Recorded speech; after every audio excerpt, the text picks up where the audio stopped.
हुआ क्या? बोलो ना, क्वेश्चन नंबर 16 हुआ क्या नहीं हुआ? बोलो बोलो, चिन टपाक डंडन, CTDD बिल्डिंग पे रिपेयर का वर्क कॉन्ट्रैक्ट में जाएगा? यस, वर्क कॉन्ट्रैक्ट में जाएगा। अरे रे रे ये क्या हुआ, मैंने ना ये जाना, टना ना ना ना ना ना ना ना ना ना ना ना ना ना।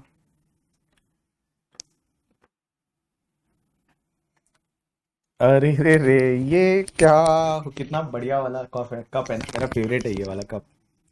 मैं ग्रीन टी पी रहा हूँ, ठीक है, पहली चीज तो मैं बता दूं, मैं ग्रीन टी पी रहा हूँ।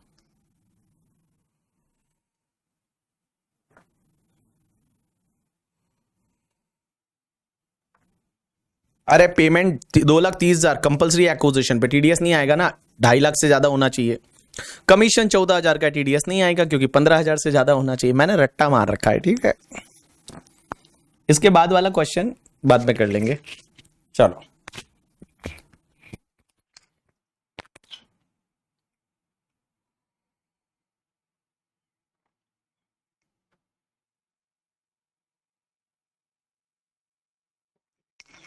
सत्रह का सी और 16 का सी दोनों एक्सप्लेन कर दो।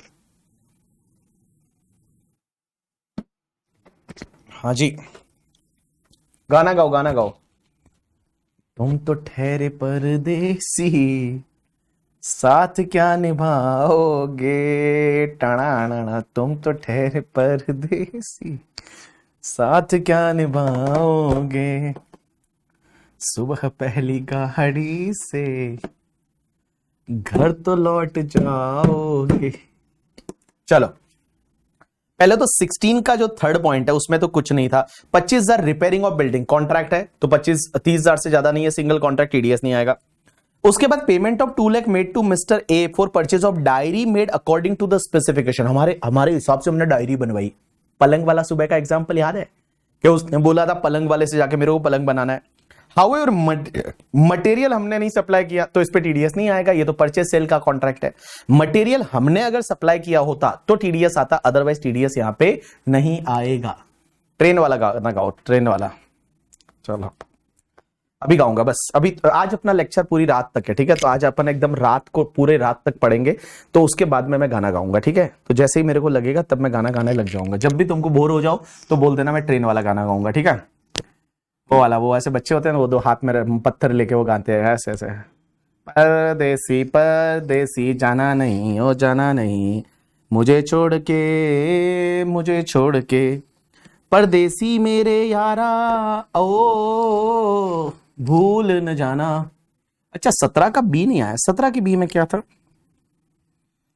17 की बी में क्या है कि fees paid on 1 December 2024 by Srivatsan, doctor Srivatsan by HUF 35,000 for surgery perform on the member of the family. एक बात बताओ, ये तो प्रोफेशनल सर्विस पर्सनल नेचर के लिए ना, पर्सनल नेचर के लिए प्रोफेशनल सर्विस ली है। जैसे मैंने, मेरा डाइवोर्स हो गया तो डाइवोर्स में अगर लॉयर को पे किया तो टीडीएस नहीं आएगा ना, या मैं बीमार पड़ गया तो इंडिविजुअल HUF ने पर्सनल नेचर के लिए कोई प्रोफेशनल सर्विस ली है तो उसमें टीडीएस नहीं आएगा।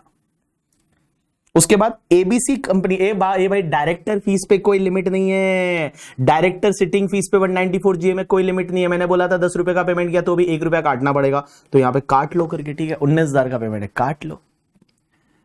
मुझे याद रखना तो भूल न जाना, परदेसी परदेसी जाना नहीं ओ जाना नहीं, मुझे छोड़ के। अच्छा, एक है ना वो 194M वाला पॉइंट है, उसको छोड़ दो। एक जगह 194M वाला जो पॉइंट आया होगा ना, इसको छोड़ दीजिए आप, ये अभी पढ़ेंगे, अभी तक 194M पढ़ा नहीं है, तो इस वाले पॉइंट को आप छोड़ दो। 194M वाला अभी अपन पढ़ेंगे थोड़ी देर में। चलो, अब आ जाओ फटाफट उधर। गाइस एक बात बताऊं मैं आपको, इधर देखो, अपन बात कर रहे थे 194J की, वापस चलते 194J पे। 194J में मैंने क्या बताया कि TDS on the professional service, technical service, royalty, non compete fees, director fees. इसमें पेयर में मैंने क्या बोला है पता है? कोई भी पर्सन बट बीबी सर की वाइफ को छोड़ के, बीबी सर की वाइफ को यहां टीडीएस नहीं काटता, इंडिविजुअल HUF को टीडीएस नहीं काटता, बाकी सबको काटना है। ये गाइस एक चीज ध्यान रखना, मैंने क्या बोला, अगर कोई इंडिविजुअल HUF है और वो इंडिविजुअल एचयूएफ इस सेक्शन में बीबी सर की वाइफ है जो कुछ नहीं करती है, दिन में 16 घंटे सोती है, तो टीडीएस नहीं काटना। बट अगर इंडिविजुअल एचयूएफ का लास्ट ईयर का टर्नओवर 1 करोड़ से ज्यादा है या ग्रॉस रिसिट 50 लाख से ज्यादा है तो टीडीएस काटना पड़ेगा। Answer is yes. लेकिन गाइस ध्यान रखना, अगर इंडिविजुअल एचयूएफ है, उसका लास्ट ईयर का टर्नओवर 1 करोड़ से ज्यादा है, ग्रॉस रिसिट 50 लाख से ज्यादा है, लेकिन गाइस अगर उसने किसी को प्रोफेशनल फीस का पेमेंट किया, प्रोफेशनल फीस का पेमेंट किया है, लेकिन वो प्रोफेशनल फीस अगर पर्सनल नेचर का है, पर्सनल नेचर का है, जैसे मेरा डाइवोर्स हो गया उसमें लॉयर को फीस दिया, या जो उसमें इलाज कराया था एचयूएफ ने, तो बेटा पर्सनल नेचर पे टीडीएस नहीं आएगा। लेकिन बाकी कोई भी फीस फॉर प्रोफेशनल सर्विस है तो बाकी के केस में टीडीएस आएगा। अगर कोई इंडिविजुअल एचयूएफ है जिसका लास्ट ईयर का टर्नओवर 1 करोड़ से ज्यादा है, ग्रॉस रिसिट 50 से ज्यादा है, तो इस सेक्शन में टीडीएस काटना पड़ेगा। अगर प्रोफेशनल फीस पर्सनल नेचर का है तो टीडीएस नहीं कटेगा, बट अदरवाइज टीडीएस काटना पड़ेगा। ठीक है, अब एक और चीज समझना, अगर इस इंडिविजुअल एचयूएफ ने किसको टेक्निकल फीस का पेमेंट किया, टेक्निकल फीस का पेमेंट किया, तो भी टीडीएस काटना पड़ेगा, क्योंकि भाई लास्ट ईयर का टर्नओवर 1 करोड़ से ज्यादा है, ग्रॉस रिसिट जो है वो आपका 50 लाख से ज्यादा है। अब एक बात समझना, अगर इंडिविजुअल एचयूएफ है, वो इंडिविजुअल एचयूएफ ने क्या किया पता है, ध्यान रखना मैं अब जो बोलने जा रहा हूं, अगर इसने किसी को रॉयल्टी का पेमेंट किया या नॉन कंपीट फीस का पेमेंट किया, इंडिविजुअल एचयूएफ जो है वो डायरेक्टर फीस का पेमेंट तो कर ही नहीं सकता, डायरेक्टर फीस तो कंपनी देती है, वो करती है। अब एक बात समझना, इसने अगर रॉयल्टी का पेमेंट किया या नॉन कंपीट फीस का पेमेंट किया तो उसमें बेटा टीडीएस नहीं कटेगा, काटने की जरूरत नहीं। ये एक क्लेरिफिकेशन है। तो देखो मैंने क्या बोला, समझने की कोशिश करना, वापस से मैं बोल रहा हूं, ट्राई टू अंडरस्टैंड। अगर कोई इंडिविजुअल एचयूएफ है, उसका लास्ट ईयर का टर्नओवर 1 करोड़ से ज्यादा है, 50 लाख से ज्यादा है, ग्रॉस रिसिट, तो ये बीबी सर की वाइफ तो नहीं है, बीबी सर की वाइफ का तो कुछ बिजनेस प्रोफेशन है ही नहीं, तो बीबी सर की वाइफ नहीं है, तो इसको हाईजैकर में टीडीएस काटना पड़ेगा। अगर प्रोफेशनल फीस का पेमेंट किया, पर्सनल नेचर का है, तो टीडीएस नहीं कटेगा। अगर अदर पर्पस के लिए है तो टीडीएस कटेगा। टेक्निकल फीस का पेमेंट किया तो टीडीएस कटेगा। बट गाइस इंडिविजुअल एचयूएफ ने अगर किसी को रॉयल्टी का पेमेंट किया, नॉन कंपीट फीस का पेमेंट किया, भले लास्ट ईयर का टर्नओवर 1 करोड़ से ज्यादा है, तो भी टीडीएस काटने की जरूरत नहीं है, तो भी टीडीएस काटने की जरूरत नहीं है। There is no need to deduct the TDS on the last point. तो मैं बताऊं, देखो आप ये बोलोगे इंडिविजुअल एचयूएफ ने अगर किसी को रॉयल्टी का पेमेंट किया या नॉन कंपीट फीस का पेमेंट किया तो ये सेक्शन लगेगी ही नहीं, भले उसका लास्ट ईयर का टर्नओवर 1 करोड़ से ज्यादा है, ग्रॉस रिसिट 50 लाख से ज्यादा है, तो भी इस सेक्शन में इंडिविजुअल एचयूएफ को टीडीएस नहीं काटना है। तो देखो मैंने यहां पे दे रखा है, ट्राई टू अंडरस्टैंड ये वाला point, point number 1, point number 4 करके देखिए क्या दे रखा है। Individual HUF if last year turnover more than 1 crore, gross receipt more than 50 lakh, as required to deduct TDS only for professional service, fees for professional service or fees for technical service. No need to deduct TDS on royalty and non-compete fees. Even last year turnover is more than 1 crore. Done? अब एक और चीज समझना, guys जब आप कोई software खरीदते हो ना, तो सॉफ्टवेयर के केस में टीडीएस 194J में कटेगा, क्योंकि सॉफ्टवेयर के लिए जो पेमेंट कर रहे हो वो रॉयल्टी माना जाता है।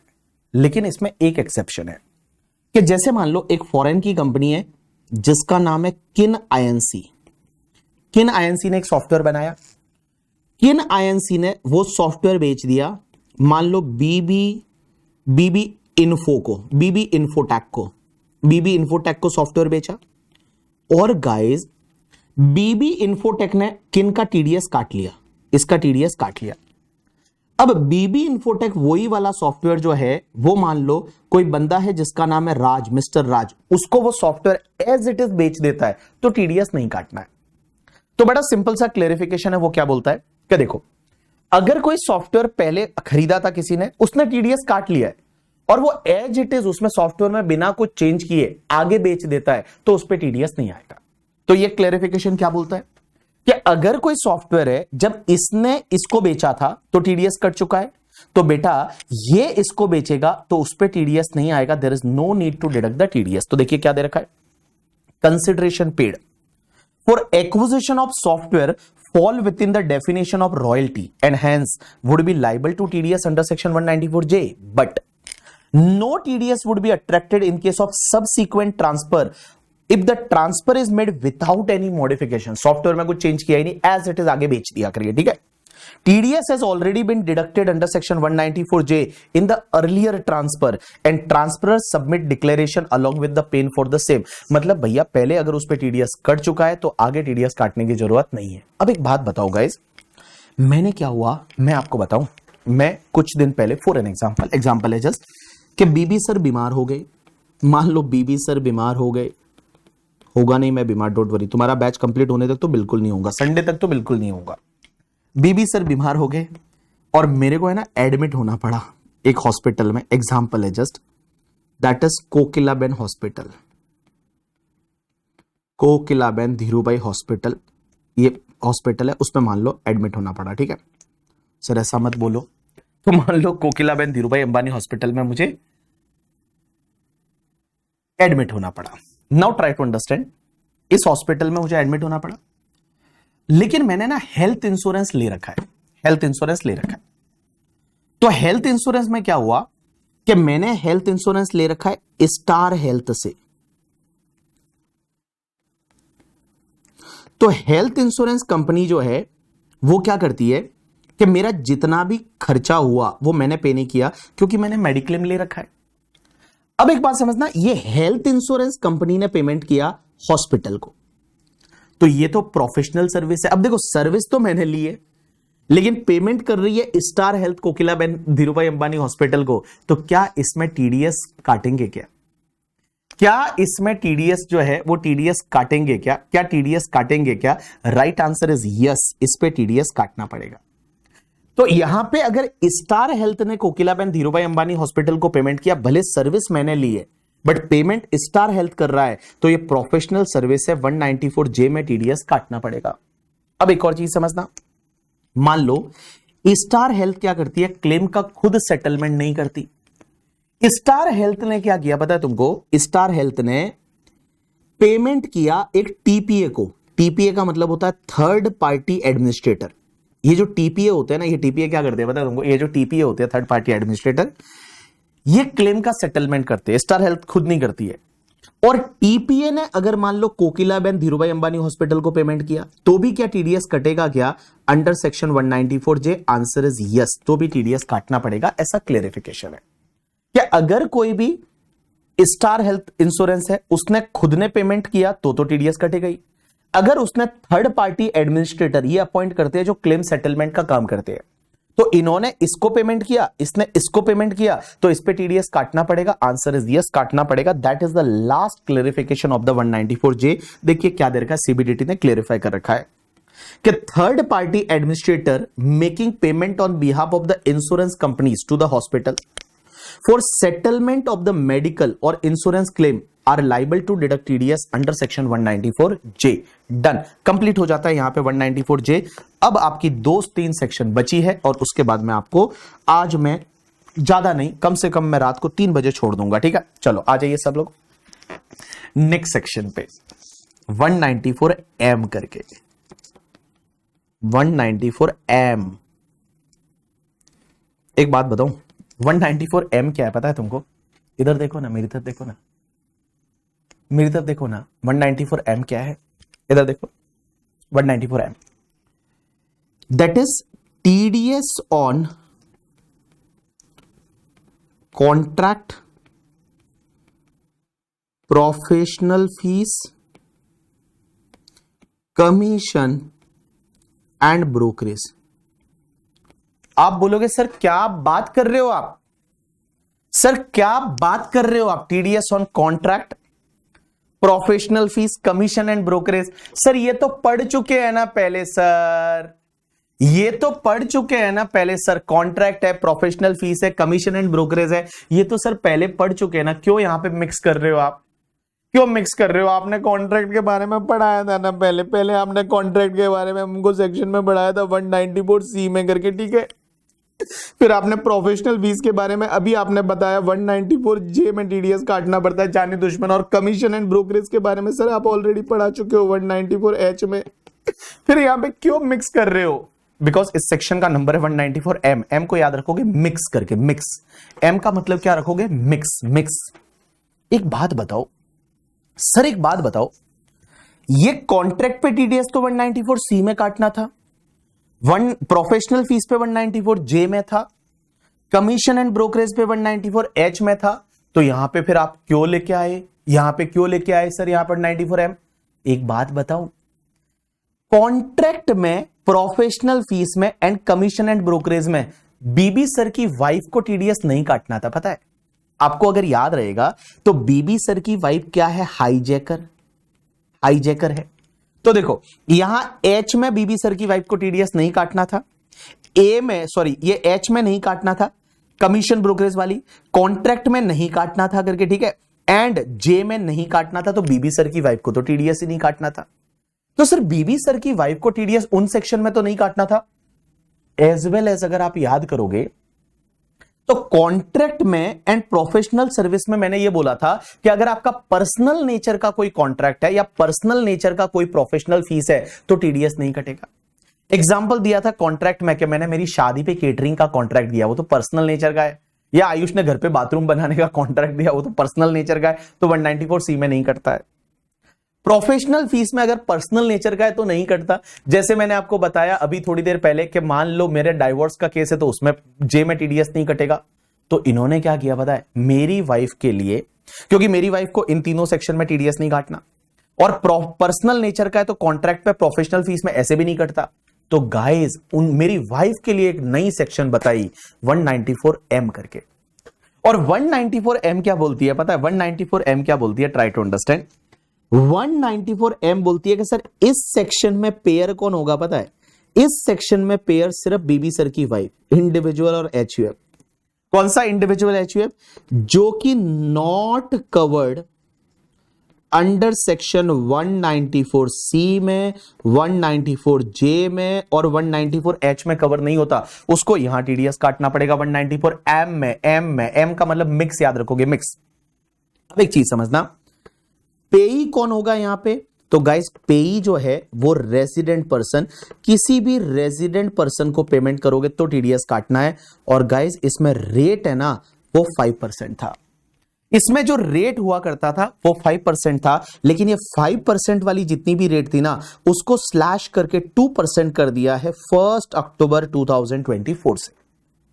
मैं आपको टेबल लिखवा दूंगा, टेंशन मत लो लास्ट में। तो 1 अक्टूबर 2024 से इसको 5% की जगह 2% कर दिया है। अब एक चीज समझना, इस सेक्शन में टीडीएस तभी काटना है जब मेरी बीवी जो है उसने ये किसी को कॉन्ट्रैक्ट, प्रोफेशनल फीस या फिर आपका जो कमीशन ब्रोकरेज सब मिला के अगर किसी को पेमेंट है ना वो 50 लाख से ज्यादा किया है तो ही टीडीएस काटना है। मींस बहुत बड़ा अमाउंट है, 50 लाख रुपीस से ज्यादा किया है तो टीडीएस काटना है। तो देखो ये सेक्शन किनके लिए है कि जो लोग 194C में, जे में, एच में टीडीएस नहीं काटते। क्यों नहीं काटते? क्योंकि या तो वो बीबी सर की वाइफ है तो हाईजैकर वाली सेक्शन ऐसे भी नहीं लगती, या फिर बहुत बार क्या होता है इंडिविजुअल एचयूएफ है वो अगर पर्सनल नेचर का कॉन्ट्रैक्ट है या पर्सनल नेचर की प्रोफेशनल फीस है तो ऐसे भी 194C और 194J में टीडीएस नहीं कटता। तो उनके लिए एक सेक्शन बनाई गई 194, उनके लिए एक सेक्शन बनाई गई दैट इज, उनके लिए एक सेक्शन बनाई गई दैट इज 194M करके। और ये बोलती है ये सिर्फ इंडिविजुअल एचयूएफ के लिए लगेगा और वो 194 वहां पे उनको टीडीएस नहीं काटना है, यहां काटना पड़ेगा अगर 50 लाख से ज्यादा का पूरे साल में पेमेंट है। अगर पूरे साल में मिला के लिमिट 50 लाख से ज्यादा का अगर आपने पेमेंट किया है तो टीडीएस काटना पड़ेगा एट द रेट 5%। पहले रेट थी लेकिन अभी आपका 2% हो गई। एक एग्जांपल लेते हैं, समझने की कोशिश करते हैं। तो जैसे मान लो फॉर एन एग्जांपल, मिसेस बीवी मेरी बीवी है, मेरी बीवी है, नो बिजनेस, मेरी बीवी कोई बिजनेस वगैरह नहीं करती, नो बिजनेस, नो प्रोफेशन, कुछ भी नहीं है। अब एक बात समझना, मेरी बीवी का एक सपना है। सपना क्या है पता है? मेरी बीवी बोलती है कि सर, मेरे को सर क्यों बोलेगी, ठीक है, मेरी बीवी मुझे बोलती है कि बीबी देखो अपन एक काम करते हैं, हमारा एक सपना है कि हमारा लोनावाला में एक घर होना चाहिए। मैंने कहा क्या बात कर रही हो? बोलते हाँ एक विला बनवाते हैं लोनावाला में। मैंने कहा ठीक है बनवा लेते हैं। बोलती है पैसे मैं दूंगी। मैंने कहा ठीक है चलो दे दो मोहतरमा, तुम ही दे दो। तो मेरी बीवी ने क्या किया, सबसे पहले हमने एक ब्रोकर से बात की और ब्रोकर को बोल के और हमने एक प्लॉट खरीदा। तो सबसे पहले हमने ब्रोकरेज दिया, एक बंदा है जिसका नाम है मान लो मिस्टर राजेश, और राजेश को हमने क्या किया, सबसे पहले हमने ब्रोकरेज दिया, और ब्रोकरेज हमने उसको 2 लाख रुपए का दिया, और ये ब्रोकरेज दिया 1 अप्रैल 2024 को, इसी साल 2 लाख का ब्रोकरेज दिया। उसके बाद में थोड़े दिन बाद मेरी वाइफ बोलती है कि इस पे अब अपन बंगलो बनवाते हैं, कॉन्ट्रैक्टर चाहिए। अब राजेश बोलता है मैं कॉन्ट्रैक्टर भी हूं, तो राजेश को ही हमने क्या दिया, कॉन्ट्रैक्ट दे दिया घर बनाने का, और कॉन्ट्रैक्ट का पेमेंट किया 19 जुलाई 2024 को, और कॉन्ट्रैक्ट का पेमेंट है वो मान लो 40 लाख रुपए किया। उसके बाद राजेश बोलता है हमको चाहिए था इंटीरियर डेकोरेटर, तो राजेश बोलता है मैं खुद इंटीरियर डेकोरेटर भी हूं, तो हमने उसको क्या किया, इंटीरियर डेकोरेटर के लिए प्रोफेशनल फीस का पेमेंट भी राजेश को किया, और वो पेमेंट किया 19 सितंबर 2024 को, मान लो 12 लाख रुपए का। अब आप यहां पे देखोगे कि हमने टोटल राजेश को जो पेमेंट किया है, ब्रोकरेज दिया, कॉन्ट्रैक्ट दिया, प्रोफेशनल फीस दिया। अब वाइफ हाईजेकर है तो उसको उन सेक्शन में तो टीडीएस नहीं काटना, लेकिन यहां पे आप देखोगे तो यहां पे आपका 54 लाख का पेमेंट हो गया। तो जब 54 लाख का आपका पेमेंट हो गया, यहां पे आपका पेमेंट 54 लाख, इसका मतलब ये 50 लाख रुपए से ज्यादा हो गया पूरे साल में, तो टीडीएस काटना है।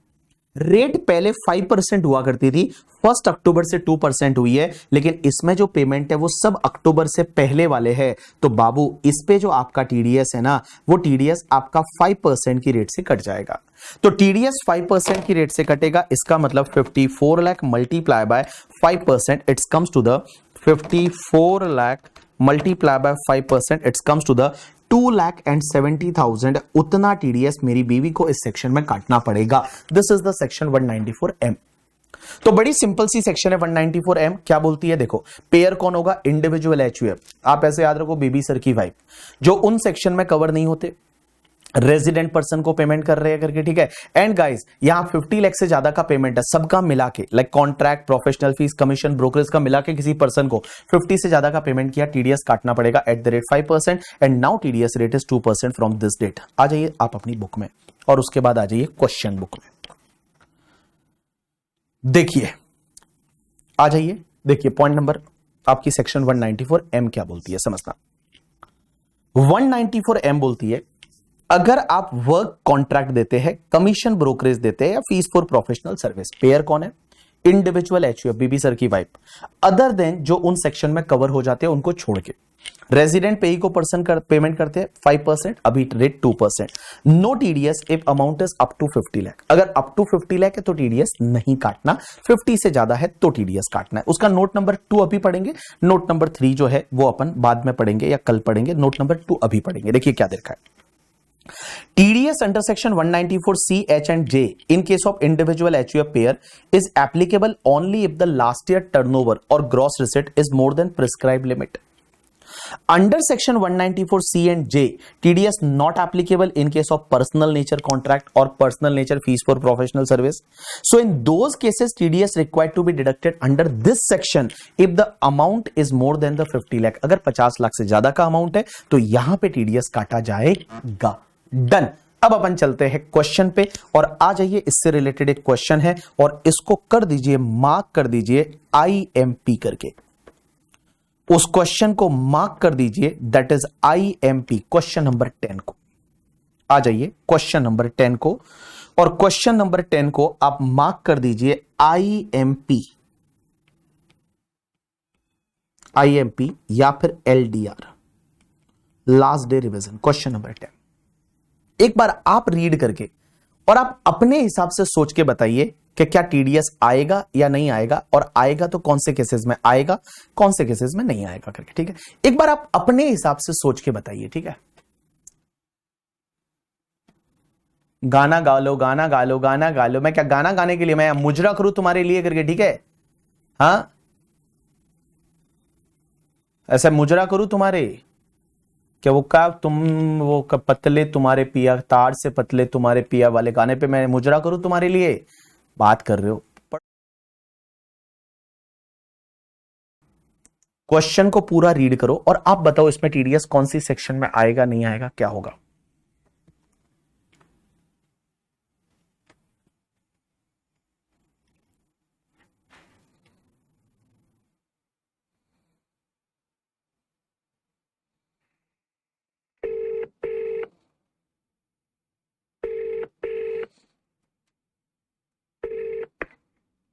हाँ जी। बाबा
हाँ जी।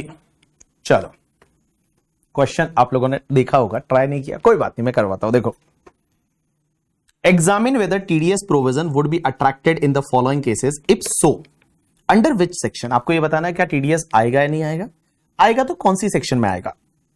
Also specify the rate of TDS applicable in each case. आपको ये भी बताना है रेट ऑफ टीडीएस क्या है। Assume that all the payment are made to the resident. ठीक है, चलो पहला, mister Ganesh is a individual carrying on the retail business with the turnover of 2.5 crore in the last year. एक बात बताओ, लास्ट ईयर का टर्नओवर 2.5 करोड़ है, तो इसका मतलब एक बात बताओ, ये जो है ये बीबी सर की वाइफ तो नहीं है। ये भाई ये बोलो कि गणेश बीबी सर की वाइफ कैसे होगा। अरे भाई एक बात बताओ, ये बिजनेस कर रहा है और लास्ट ईयर का टर्नओवर आपका 1 करोड़ से ज्यादा है, तो बेटा इसको तो हाईजैकर में भी टीडीएस काटना पड़ेगा। जो हाईजैकर वाली सेक्शन होगी उसमें भी तो इसको टीडीएस काटना पड़ेगा ना, तो उसमें भी तो इसको टीडीएस काटना पड़ेगा ना, तो इसमें भी तो उसको टीडीएस काटना पड़ेगा। तो हाईजैकर वाली सेक्शन है उसमें भी टीडीएस काटना पड़ेगा, because last year turnover is more than the 1 crore. तो भैया इसको टीडीएस हाईजैकर वाली सेक्शन में भी काटना पड़ेगा। तो देखो, सबसे पहला, contract payment for the repair of the residential house. एक बात बताओ, यहां कॉन्ट्रैक्ट का पेमेंट है लेकिन रेसिडेंशियल हाउस के रिपेयर करने के लिए है।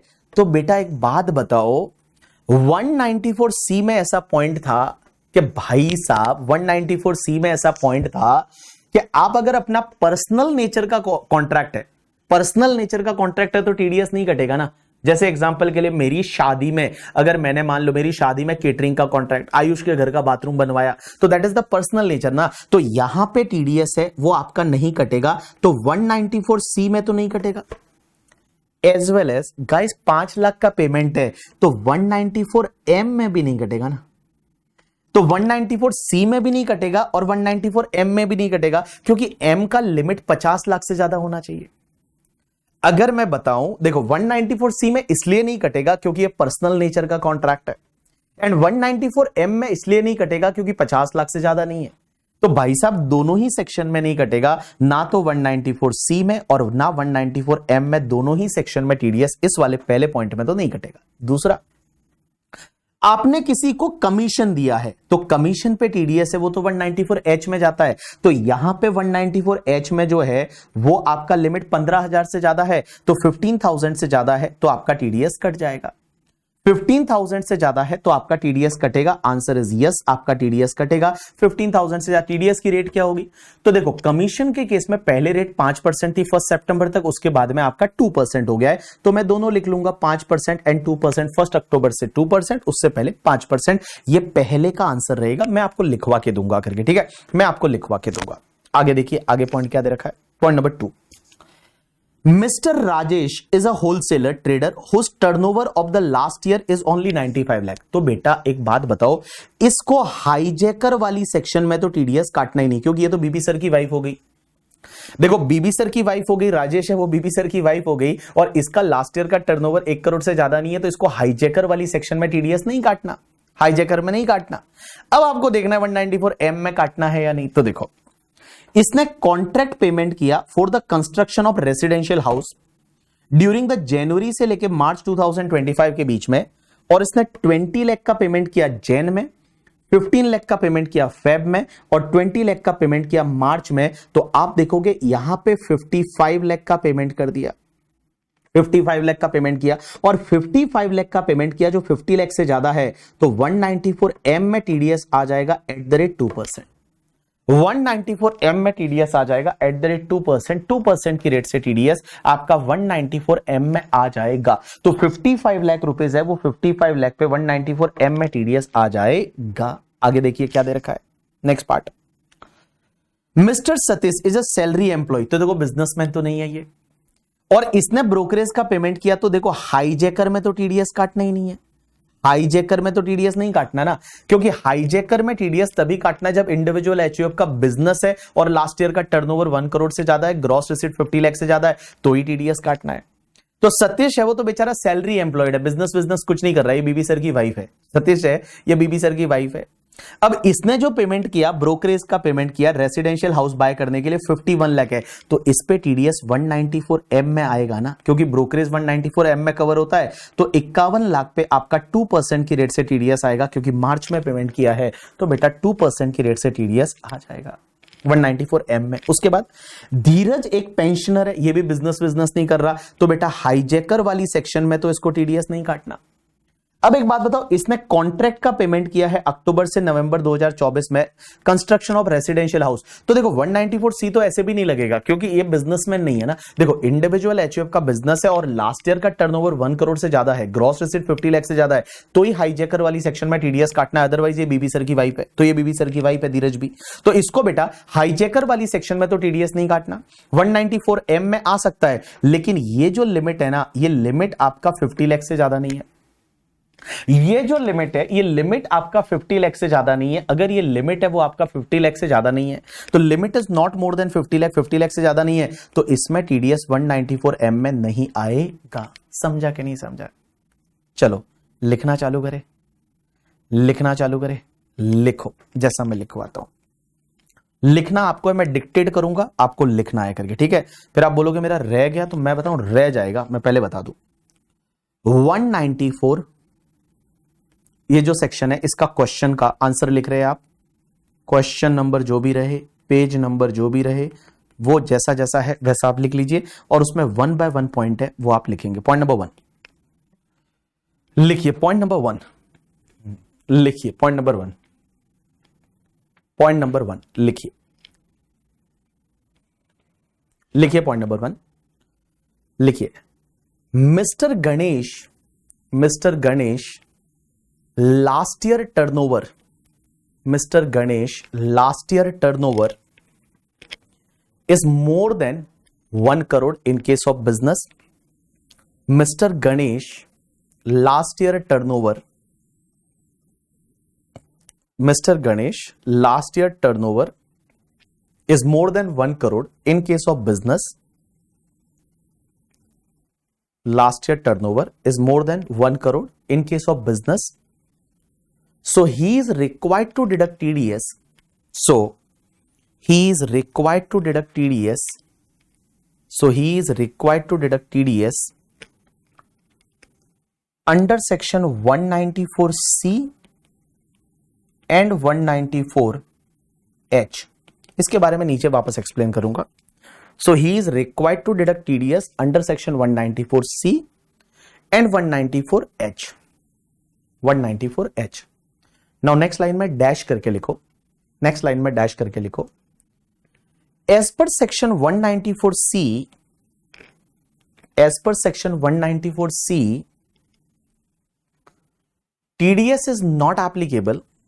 नेक्स्ट लाइन में डैश करके लिखा. As per section 194C, TDS is not applicable in case of contract of personal nature. TDS under section 194C is not applicable in case of contract of personal nature. Contract of personal nature. Full stop. Continue करेंगे उसी point को.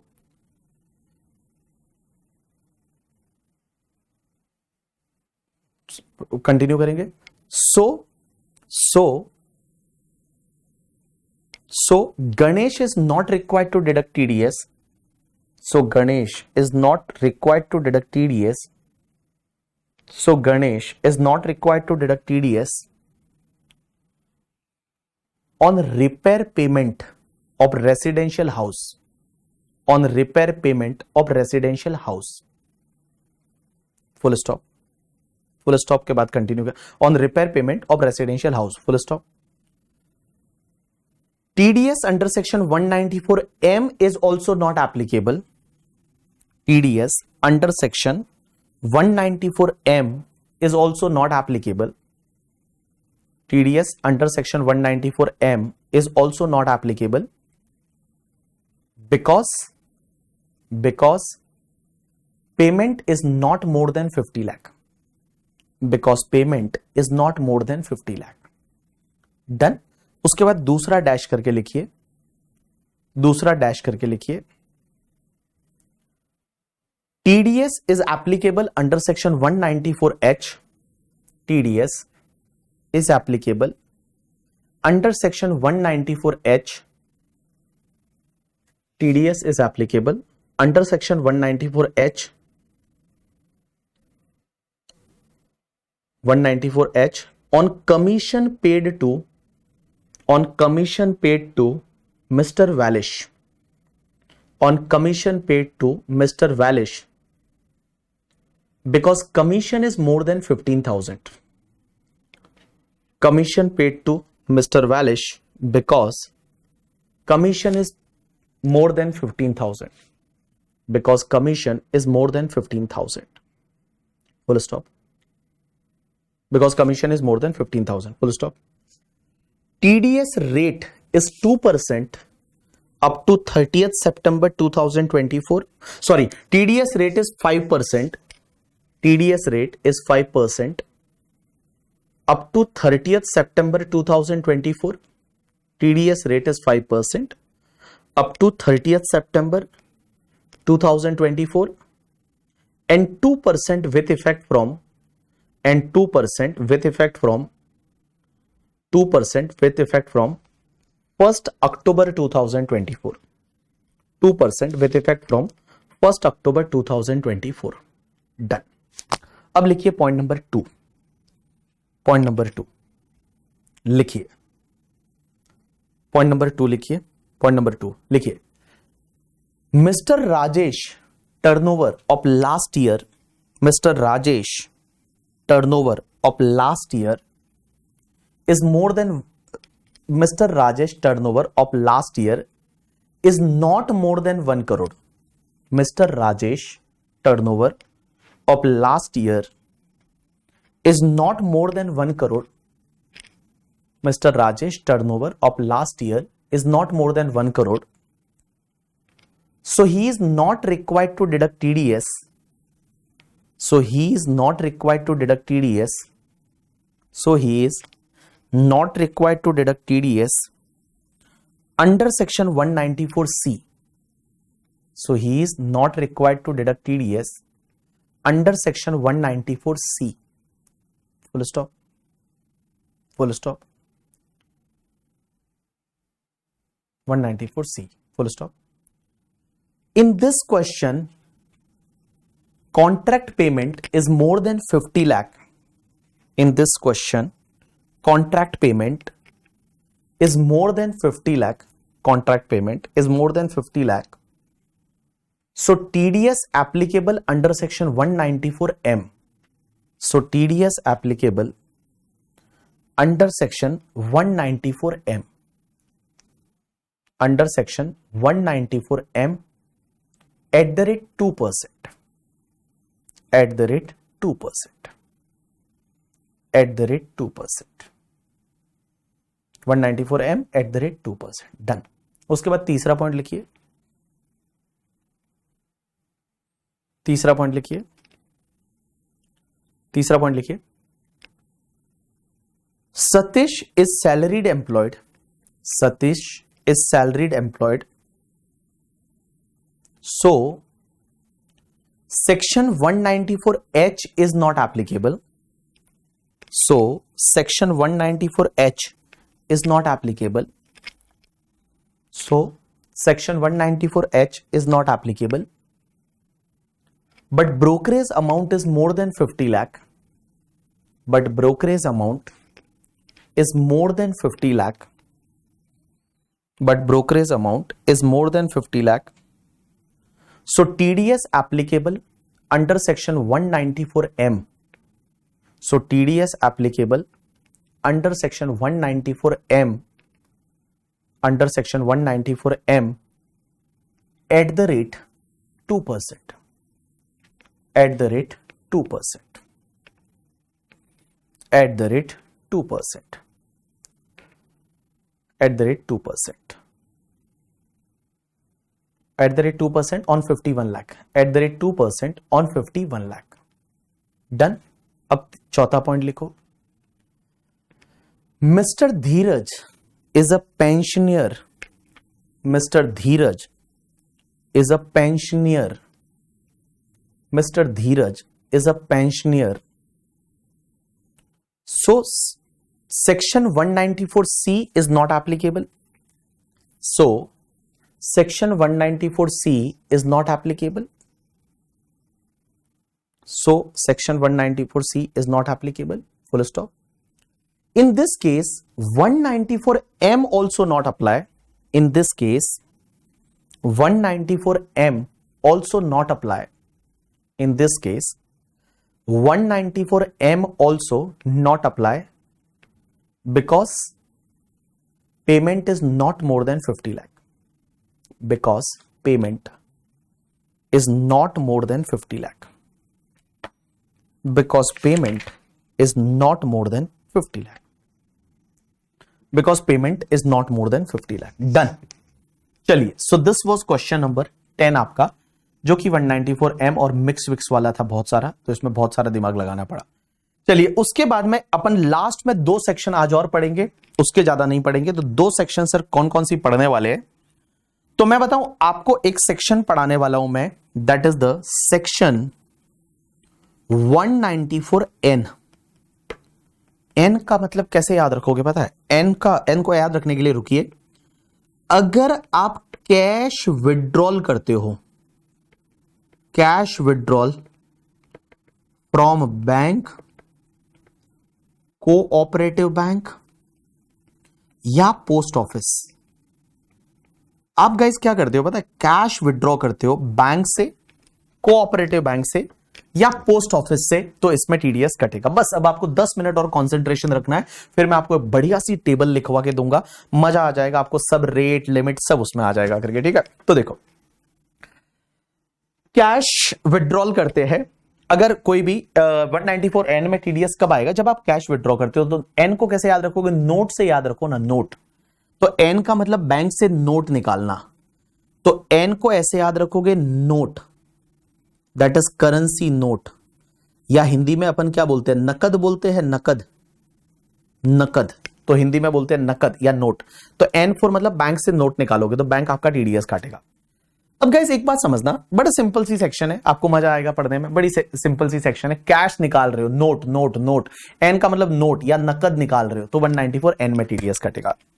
एक चीज समझना, इस section में sir pair कौन होगा, कौन टीडीएस काटेगा, पेई कौन होगा, और इस सेक्शन में रेट क्या है। अब एक चीज समझना, इस सेक्शन में क्या सिस्टम है, try to understand. Payer obviously आप बैंक से नोट निकाल रहे हो, कोऑपरेटिव बैंक से निकाल रहे हो, पोस्ट ऑफिस से निकाल रहे हो, तो बैंक आपका पेयर रहेगा, बैंक, कोऑपरेटिव बैंक या पोस्ट ऑफिस है, वो टीडीएस काटेंगे। पेई में कोई भी पर्सन हो, कोई भी पर्सन हो बाबू, टीडीएस कोई भी पर्सन हो, नोट निकालेगा तो टीडीएस कटेगा। लेकिन गाइस इसमें है ना, रेट कैसा है समझने की कोशिश करना, बड़ा इंटरेस्टिंग सा पॉइंट है, बड़ा सिंपल सा पॉइंट है, समझने की कोशिश करना। इसमें क्या है पता है आपको, कि अगर आप एक साल का, सर आप बोलोगे सर हमने भी तो बैंक से रोज पैसे निकालते हैं, हम तो 1000 रुपया निकालते हैं, 2000 रुपया, हमारा तो टीडीएस नहीं कटा। तो इस सेक्शन में टीडीएस कब कटता है पता है, कि जब आपका 1 करोड़ से ज्यादा का कैश विड्रॉल है पूरे साल में। अगर आपका पूरे साल में मिला के 1 करोड़ से ज्यादा का कैश विड्रॉल है तो ही इस सेक्शन में टीडीएस कटेगा, अदरवाइज इस सेक्शन में टीडीएस नहीं कटेगा। तो इस सेक्शन में टीडीएस तभी कटेगा जब आपका जो कैश विड्रॉल है ना, वो कैश विड्रॉल आपका 1 करोड़ से ज्यादा का है। अगर 1 करोड़ से ज्यादा का है तो बेटा टीडीएस कटेगा 2% की रेट से। तो यहां पे एक चीज समझना, यहां टीडीएस रहेगा 2% on the in excess of cash withdrawal of more than 1 crore. और इसमें एक चीज समझना, 1 करोड़ से ज्यादा हुआ ना कैश विड्रॉ, तो उसके ऊपर वाले पे 2% की रेट से टीडीएस कटेगा। देखो बाकी सेक्शन में ऐसा नहीं था, जैसे पिछली वाली सेक्शन में क्या था कि 50 लाख का अगर लिमिट क्रॉस कर लिया तो पूरे पे टीडीएस कटेगा। उसके पिछली वाली सेक्शन में मान लो 30,000 का लिमिट था, तो वो क्रॉस कर दिया तो पूरे पे टीडीएस कटेगा। जैसे वो घर वगैरह परचेस किया इमूवेबल प्रॉपर्टी में, अगर लिमिट 50 लाख है, उससे ज्यादा का हुआ तो पूरे पे टीडीएस कटेगा। ये पहली सेक्शन में आपको ऐसा पढ़ा रहा हूं ना, जिसमें सिर्फ एक्सेस पे टीडीएस आएगा, एक्सेस पे टीडीएस आएगा। एक्सेस पे टीडीएस का मतलब क्या हुआ, एक एग्जांपल लेते हैं, एग्जांपल से समझने की कोशिश करते हैं। जैसे मान लो फॉर एन एग्जांपल, हमारी एक कंपनी है जिसका नाम है बीबी वर्चुअल्स प्राइवेट लिमिटेड, और हमारा कोटक के साथ बैंक अकाउंट है, कोटक बैंक अकाउंट है हमारा, और कोटक जो है वो कोटक से हम कैश विड्रॉ करते हैं। मान लो हम कोटक से कैश विड्रॉ करते हैं, इस साल में पहला कैश विड्रॉ किया 19 अप्रैल 2024 को, और 25,000 का कैश विड्रॉ, सॉरी 25 लाख का कैश विड्रॉ था। गाइज इस पे टीडीएस नहीं आएगा, नो टीडीएस, टीडीएस नहीं आएगा, नो टीडीएस। अब एक और चीज समझना, इस पे टीडीएस नहीं आया। उसके बाद हमने क्या किया, 19 मई 2024 को वापस से मान लो 30 लाख का कैश विड्रॉ किया, तो भी टीडीएस नहीं आएगा, नो टीडीएस। फिर हमने क्या किया, 15 जुलाई 2024 को मान लो 40 लाख का कैश विड्रॉ किया, 40 लाख का कैश विड्रॉ किया। तो बाबू देखो कितना हो गया हमारा, 40 प्लस 30 प्लस 25, तो 95 हुआ। तो बेटा अभी भी टीडीएस नहीं आएगा, नो टीडीएस। लेकिन हमने क्या किया, 14 दिसंबर 2024 को मान लो हमने 20 लाख का कैश विड्रॉ किया। तो 20 लाख का कैश विड्रॉ किया ना, तो इसमें क्या बोला है, 1 करोड़ तक जो है, 1 करोड़ तक है वो टीडीएस नहीं आता। तो इसमें एक बात बताओ, 95 का लिमिट यहां पे हो गया था, तो 95 का लिमिट हो गया था। तो एक बात बताइए, यहां पे मैं ऐसा बोलूं कि 5 लाख रुपए तक आपका टीडीएस और नहीं आएगा। तो यहां पे जो आपका 5 लाख रुपीज है, वो 5 लाख रुपीज पे आपका टीडीएस नहीं आएगा, दैट इज नो टीडीएस, क्योंकि 1 करोड़ तक टीडीएस नहीं है। लेकिन 1 करोड़ के ऊपर कितना हो गया, आपका 15 लाख रुपया हो गया, तो इस 15 लाख पे आपका 2% की रेट से टीडीएस आ जाएगा। तो 15 लाख पे आपका जो 2% है वो 2% की रेट से टीडीएस आएगा। इसका मतलब 30,000 रुपीज का टीडीएस यहां पे आएगा। उसके बाद हमने क्या किया, मान लो 14 फेब 2025 इसी साल में हमने 32 लाख का और कैश विड्रॉ किया। तो 32 लाख का और कैश विड्रॉ किया तो बेटा इस पे फिर आपका 2% की रेट से टीडीएस आएगा। तो 32 lakh multiply by 2% comes to the 64,000। तो 64,000 का टीडीएस आ जाएगा। समझा कि नहीं समझा? समझा। तो देखो इस सेक्शन में क्या है कि अगर कोई भी पर्सन है कैश विड्रॉ करता है बैंक से, कोऑपरेटिव बैंक से, पोस्ट ऑफिस से, तो उसमें टीडीएस आएगा अगर 1 करोड़ से ज्यादा का कैश विड्रॉल है। 1 करोड़ से ज्यादा का है तो इन एक्सेस ऑफ 1 करोड़ पे 2% की रेट से टीडीएस आ जाएगा। अब एक बात समझना, इस सेक्शन में एक चीज और है जो अलग है कि अगर कोई कोऑपरेटिव सोसाइटी है, अगर कोई कोऑपरेटिव सोसाइटी है तो कोऑपरेटिव सोसाइटी के केस में ये जो लिमिट है ना, ये लिमिट 1 करोड़ की जगह ये लिमिट 3 करोड़ है। तो कोऑपरेटिव सोसाइटी के केस में 3 करोड़ तक टीडीएस नहीं आएगा। 3 करोड़ के ऊपर जो कैश विड्रॉ करेगी कोऑपरेटिव सोसाइटी उसी पे टीडीएस आएगा, क्योंकि कोऑपरेटिव सोसाइटी को ज्यादा कैश की जरूरत पड़ती है। बाकी लोगों को यार क्यों कैश विड्रॉ करना है, बैंक से पेमेंट करो ना, क्यों करना है कैश विड्रॉ। तो अगर बाकी लोग कैश विड्रॉ करेंगे 1 करोड़ से ज्यादा हुआ टीडीएस आएगा, और कोऑपरेटिव सोसाइटी के केस में अगर 3 करोड़ से ज्यादा हुआ तो ही टीडीएस आएगा। 3 करोड़ तक कैश विड्रॉल है तो टीडीएस नहीं आएगा। अब एक और चीज समझना नेक्स्ट पॉइंट पे गाइस, इसमें एक बड़ी इंटरेस्टिंग सी चीज है, इधर ध्यान देना।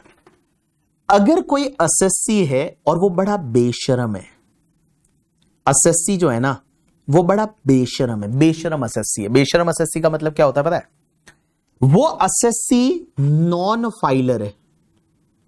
अब आप बोलोगे नॉन फाइलर का मतलब क्या होता है? नॉन फाइलर मतलब ऐसा असेसी है जिसने लास्ट के 3 प्रीवियस ईयर्स के रिटर्न फाइल नहीं किए हैं, रिटर्न नॉट फाइल्ड। लास्ट के 3 इयर्स के रिटर्न फाइल नहीं किए हैं। एंड गाइस रिटर्न फाइल नहीं किए हैं और आपका रिटर्न फाइलिंग का जो ड्यू डेट होता है ना, वो ड्यू डेट ऑलरेडी एक्सपायर हो गया है, एक्सपायर्ड बिफोर प्रीवियस ईयर, मतलब अपना प्रीवियस ईयर स्टार्ट होने से पहले एक्सपायर ऑलरेडी हो चुका है। तो देखो बेटा समझने की कोशिश करना, अगर कोई एसएससी ऐसा है, कोई अकाउंट होल्डर ऐसा है जिसने लास्ट के 3 साल के रिटर्न ही फाइल नहीं किए हैं, एंड गाइस उसका रिटर्न फाइलिंग का ड्यू डेट है ना वो ऑलरेडी एक्सपायर हो गया है before the previous year, last के 3 साल के उसने रिटर्न ही फाइल नहीं किए है, तो गाइस उसके केस में क्या होगा पता है? उसके केस में अप टू 20 लाख रुपीस तक के कैश विड्रॉल पे टीडीएस नहीं कटेगा, नो टीडीएस। लेकिन गाइस जैसे ही वो 20 लाख से ज्यादा कैश विड्रॉ करेगा और अप टू 1 करोड़ तक उसका टीडीएस का रेट है वो 2% होगा। एंड गाइस 1 करोड़ के ज्यादा जितना भी कैश विड्रॉ करेगा ना उस पे टीडीएस का रेट आपका 5% की रेट से आ जाएगा। मैंने क्या बोला समझने की कोशिश करना।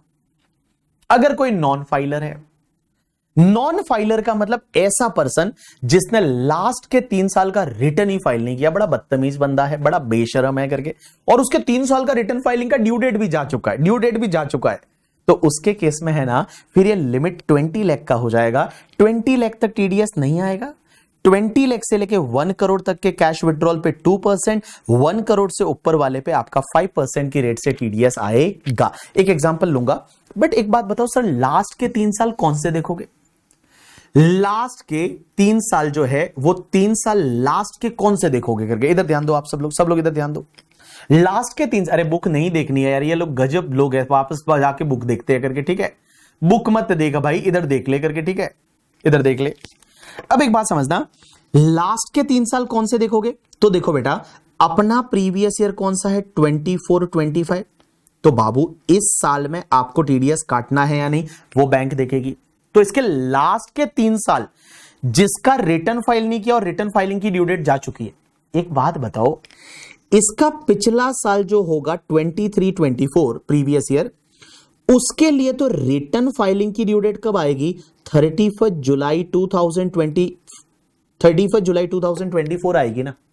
तो एक बात बताओ, ये तो डेट आना अभी बाकी है ना, क्योंकि हम क्या बोल रहे हैं कि हमारा प्रीवियस ईयर स्टार्ट होने से पहले पहले आपके लास्ट के ऐसे 3 प्रीवियस ईयर जिसका ड्यू डेट ऑलरेडी जा चुका है रिटर्न फाइल करने का। तो बाबू एक बात बताओ, लास्ट ईयर प्रीवियस ईयर 23-24 का तो डेट आना बाकी है ना, उसका डेट तो 31 जुलाई 2024 को आएगा। तो इसको छोड़ दीजिए यार, ये वाला नहीं लेना है। इसके पीछे वाले 3 साल मतलब प्रीवियस ईयर आपका 22-23, प्रीवियस ईयर आपका 21-22 एंड प्रीवियस ईयर आपका 20-21। गाइज अगर ये 3 साल के आपने रिटर्न फाइल नहीं किए तो आप पे ये प्रोविजन लग जाएंगे। मींस 20 लाख तक पे कोई टीडीएस नहीं, 20 लाख से 1 करोड़ पे 2%, 1 करोड़ के ऊपर पे 5% की रेट से आपका टीडीएस कटेगा। तो आपको लास्ट के 3 साल कौन से देखने हैं, एग्जैक्ट पिछला वाला नहीं, उसके पिछले वाले 3 साल। तो भैया ये अपना प्रीवियस ईयर है, इसके पीछे वाला प्रीवियस ईयर नहीं, उसके पिछले 3 साल के आपने रिटर्न फाइल नहीं किए तो आपका टीडीएस कैसे कटेगा, up to 20 lakh no TDS, 20 lakh से 1 करोड़ 2%, 1 करोड़ से ऊपर 5%। एक एग्जांपल लेते हैं, जैसे मान लो एक बैंक है जिसका नाम है ICICI बैंक और हमारा एक बंदा है जिसका नाम है मिस्टर अरुण बोडानी। ये बंदा जो है भाई साहब क्या बताए, बहुत परेशान करता है। ठीक है, अरुण बोडानी एक बंदा है जिसका नाम है अरुण बोडानी। ये पता है तुमको, बड़ा घटिया बंदा है, नॉन फाइलर है करके। ठीक है, नॉन फाइलर है, नॉन फाइलर मतलब बड़ा बदतमीज बंदा है, रिटर्न फाइल नहीं किए लास्ट के 3 साल के। अब इसका टीडीएस कैसे कटेगा, तो देखो अब इसका टीडीएस कैसे कटेगा समझना। हाँ, सबसे पहले उसने 19 अप्रैल 2024 को बैंक से कैश विड्रॉ किया और सबसे पहले बैंक से विड्रॉ किया मान लो 15 लाख 15 लाख कैश विड्रॉ किया। ये नॉन फाइलर है, बैंक को पता चल जाएगा, बैंक को पता चल जाएगा क्योंकि बैंक को पैन कार्ड डालते ही पता चल जाता है आप रिटर्न फाइल किए हुए हो या नहीं। तो इस पे टीडीएस नहीं कटेगा, no TDS, no TDS, TDS नहीं कटेगा। लेकिन गाइस उसके बाद अगर 15 मई 2024 को इसने 7 लाख विड्रॉ किया, अब देखो 20 लाख तक टीडीएस नहीं है, 20 लाख के ऊपर 2% आएगा। तो मैं बताऊं यहां 7 लाख में से आपका जो 5 लाख तक का अमाउंट है उस पे टीडीएस नहीं आएगा, 5 लाख तक का अमाउंट है उस पे आपका टीडीएस नहीं आएगा। एंड जो 5 लाख के ऊपर कितना है, 2 लाख है, 2 लाख पे आपका 2% की रेट से आएगा। दैट इज आपका कितना हो गया, 4000 हो गया, तो 4000 टीडीएस आ जाएगा। अब एक बात समझना, उसने क्या किया, 16 जून 2024 को वापस कैश विड्रॉ किया कुछ 60 लाख का। तो अभी तक 1 करोड़ से ज्यादा तो नहीं हुआ है, तो 1 करोड़ से ज्यादा नहीं हुआ है तो पूरे पे टीडीएस आएगा 2% की रेट से। तो देखिए 60 lakh multiply by 2%, that is 12,000 रुपए का टीडीएस आ जाएगा। उसके बाद में गाइस एक बात समझना, 19 जुलाई 2024 इसका कितना हो गया था, 15 + 7 + 60 इट्स 82। अब उसने क्या किया, मान लो इस 15 लाख रुपया और कैश विड्रॉ किया तो उस पे भी आपका 2% की रेट से, तो 15 लाख पे 2%, अरे यहां गलत है, 1,20,000 आएगा ना, ओ ओ ओ ओ ओ 1,20,000, हाँ 1,20,000 आएगा ना,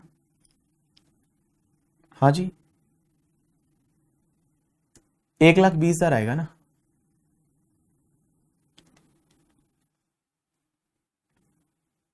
चलो इधर देखो बेटा, 1,20,000 आएगा ना, 60 लाख पे 2%, हाँ अरे एक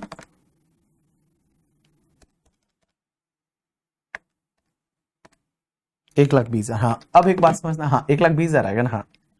उसके बाद 15 लाख पे 2%, तो it's comes to the 30,000।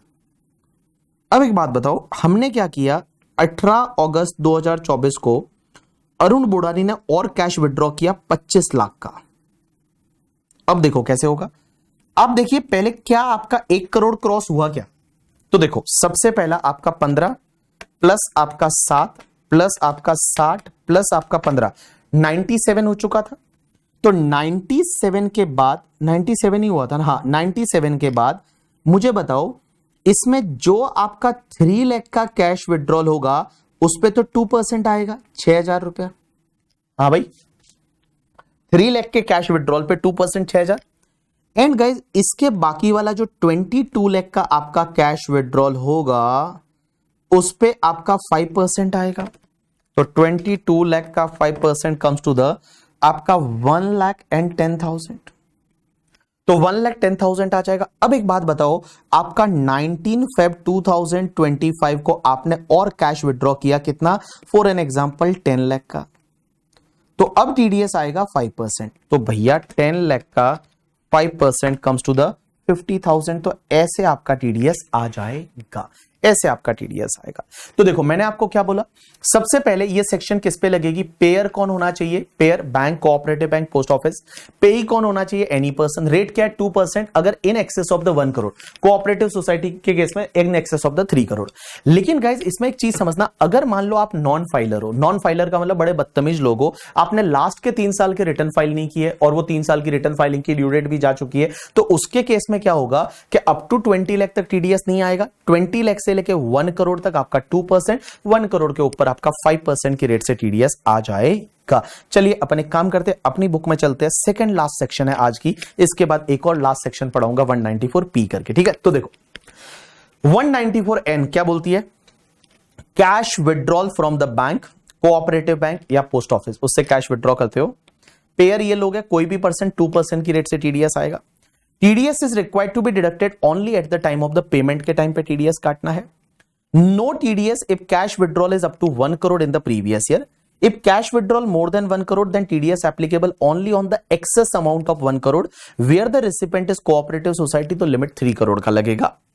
If payee has not furnished the return for all the last 3 previous year, for which under due date under section 139(1) already expire हो चुका है करके, ठीक है, already expire हो चुका है, then TDS shall be deducted as follows: 2% cash withdrawal in excess of 20 lakh up to 1 crore, and guys 5% on the cash withdrawal in excess of 1 crore. और यहां पे बाबू जो देखा जाएगा वो प्रीवियस ईयर 2021, 21, 22, 22, 23 इन 3 साल के लिए रिटर्न फाइल किया है या नहीं वो देखा जाएगा। प्रीवियस ईयर 24-25 में टीडीएस कितना काटना है उसके लिए, तो लास्ट के तीनों सालों के, इन सालों के अगर आपने रिटर्न फाइल नहीं किए ना, तो फिर बेटा टीडीएस है वो इस रेट से कटेगा। अब एक चीज समझना, ये सेक्शन नहीं लगेगी कहां पे, अगर कोई भी गवर्नमेंट है वो कैश विड्रॉ करती है। हमारी गवर्नमेंट का भी तो बैंक अकाउंट होता होगा, आप समझ रहे हो, हमारी जो सेंट्रल गवर्नमेंट है, स्टेट गवर्नमेंट है, उनका भी तो बैंक अकाउंट होता है। तो जो सेंट्रल गवर्नमेंट, स्टेट गवर्नमेंट है, उनका भी तो बैंक अकाउंट होता है, तो इन्होंने कैश विड्रॉ किया तो इनका टीडीएस नहीं कटेगा। या फिर किसी bank, cooperative bank, post office या बिजनेस कॉरेस्पॉन्डेंट जो होते हैं, इन्होंने अगर कैश विड्रॉ किया तो फिर टीडीएस नहीं कटेगा। जैसे मैं बताऊं आपको, पता है एक बैंक का दूसरी बैंक में अकाउंट होता है, कोऑपरेटिव बैंक भी तो दूसरी बैंक में अकाउंट रखती है, तो इनको तो कैश की जरूरत पड़ती है ना, तो टीडीएस नहीं कटेगा।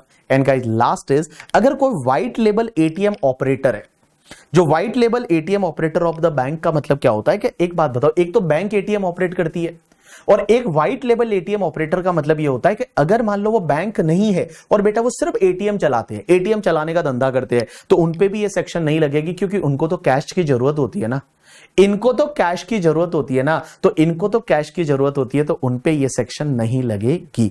आप बोलोगे व्हाइट लेबल एटीएम ऑपरेटर क्या होता है, जैसे आपने नाम सुना होगा वक्रांगी करके, पता है तुमको, जैसे आपने वक्रांगी के एटीएम सुने होंगे, वक्रांगी करके, ठीक है, वक्रांगी एटीएम्स, या फिर आपने पता है टाटा इजी कैश सुना होगा, ये वक्रांगी के एटीएम, ये एटीएम ऑपरेटर है, इनको बोला जाता है ATM operator of the bank, ये एटीएम ऑपरेटर है, तो ये कैश अगर निकालेंगे ना तो उसमें बेटा आपका टीडीएस नहीं आएगा। या आपने सुना होगा टाटा इजी कैश करके, आपने सुना होगा टाटा इंडी कैश एटीएम, ये देखो ये ऐसे होते हैं टाटा इंडी कैश के एटीएम, तो ये अगर मान लो इनको कैश की जरूरत पड़ती है ना एटीएम चलाने वालों को, तो इन पे ये सेक्शन नहीं लगेगी। तो कहां कहां पे नहीं लगेगी, एक तो गवर्नमेंट ने कैश विड्रॉ किया तो नहीं लगेगा, एक अगर बैंक या कोऑपरेटिव बैंक, पोस्ट ऑफिस है और उनके जो बिजनेस कॉरेस्पॉन्डेंट्स है उन्होंने कैश विड्रॉ किया तो नहीं लगेगा, और जो व्हाइट लेबल एटीएम ऑपरेटर है उन्होंने कैश विड्रॉ किया तो नहीं लगेगा। अब एक बात समझना, last section of today, last section मतलब last section of today, section 194 P करके। पी का मतलब होता है पेंशनर, इसको याद रखोगे, जो पेंशनियर होते हैं ना, पेंशनियर बेचारे, पेंशनियर करके, ठीक है। अब आप मेरी तरफ देखो तो आप सबको समझेगा। एक बात बताओ, अगर एक बंदा है, बुढ़ा आदमी है, वो पेंशनियर है, क्या है पेंशनियर, हाथ में ऐसे लट लेके चलता है करके, ठीक है। पेंशनर कैसे लगते हैं, तो मान लो ओल्ड मैन की यहां पे फोटो बता देता हूं, ओल्ड मैन, तो ओल्ड मैन जो है, अब जैसे बेचारा ये पेंशनियर है with stick, old man with stick. ओ भाई साहब, ये देखो, ये बेचारा ओल्ड मैन है करके, ठीक है, ये ओल्ड मैन है, समझने की कोशिश करना। ओ भाई साहब, इसकी फोटो ले लूं, सेव टू फोटो। अब एक बात समझो, होता क्या है बता तुमको, इधर देखना, ये जो बेचारा ओल्ड मैन है, इसकी फोटो यहां ले लेता हूं।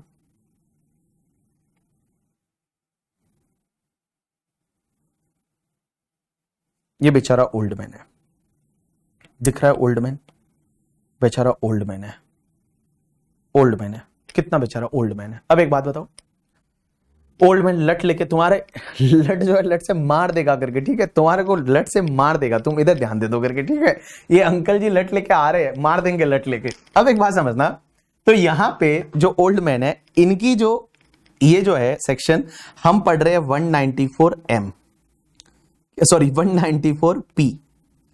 पी का मतलब पेंशनियर, ये जो है ये पेंशनियर है, 194P पढ़ रहे हैं, ठीक है। अब एक बात समझते हैं, ये कहीं जा रहे हैं, आप बोलोगे ये कहां जा रहे हैं करके, अभी मैं बताता हूं ये कहां जा रहे हैं। ये जा रहे हैं बैंक जा रहे हैं। ये कौन सी बैंक जा रहे हैं? एसबीआई जा रहे हैं करके, ठीक है। तो एसबीआई जो है स्टेट बैंक ऑफ इंडिया जा रहे हैं। अब ये स्टेट बैंक ऑफ इंडिया जा रहे हैं, तो ये एसबीआई का फोटो ले लेते हैं अपन यहां पे करके, ठीक है। एसबीआई का फोटो नहीं मिल रहा है क्या? नहीं मिल रहा है एसबीआई का लोगो, ये एसबीआई का लोगो ले लेते हैं। तो एसबीआई का लोगो का इमेज है वो अपन ले लेते हैं, तो ये जो है ये एसबीआई का लोगो है। अब एक बात समझ लो, ये तो मेरे को सेव ही करने नहीं दे रहे, पता नहीं क्यों। एसबीआई वाले काम नहीं करने दे रहे भाई साहब। सेव इमेज,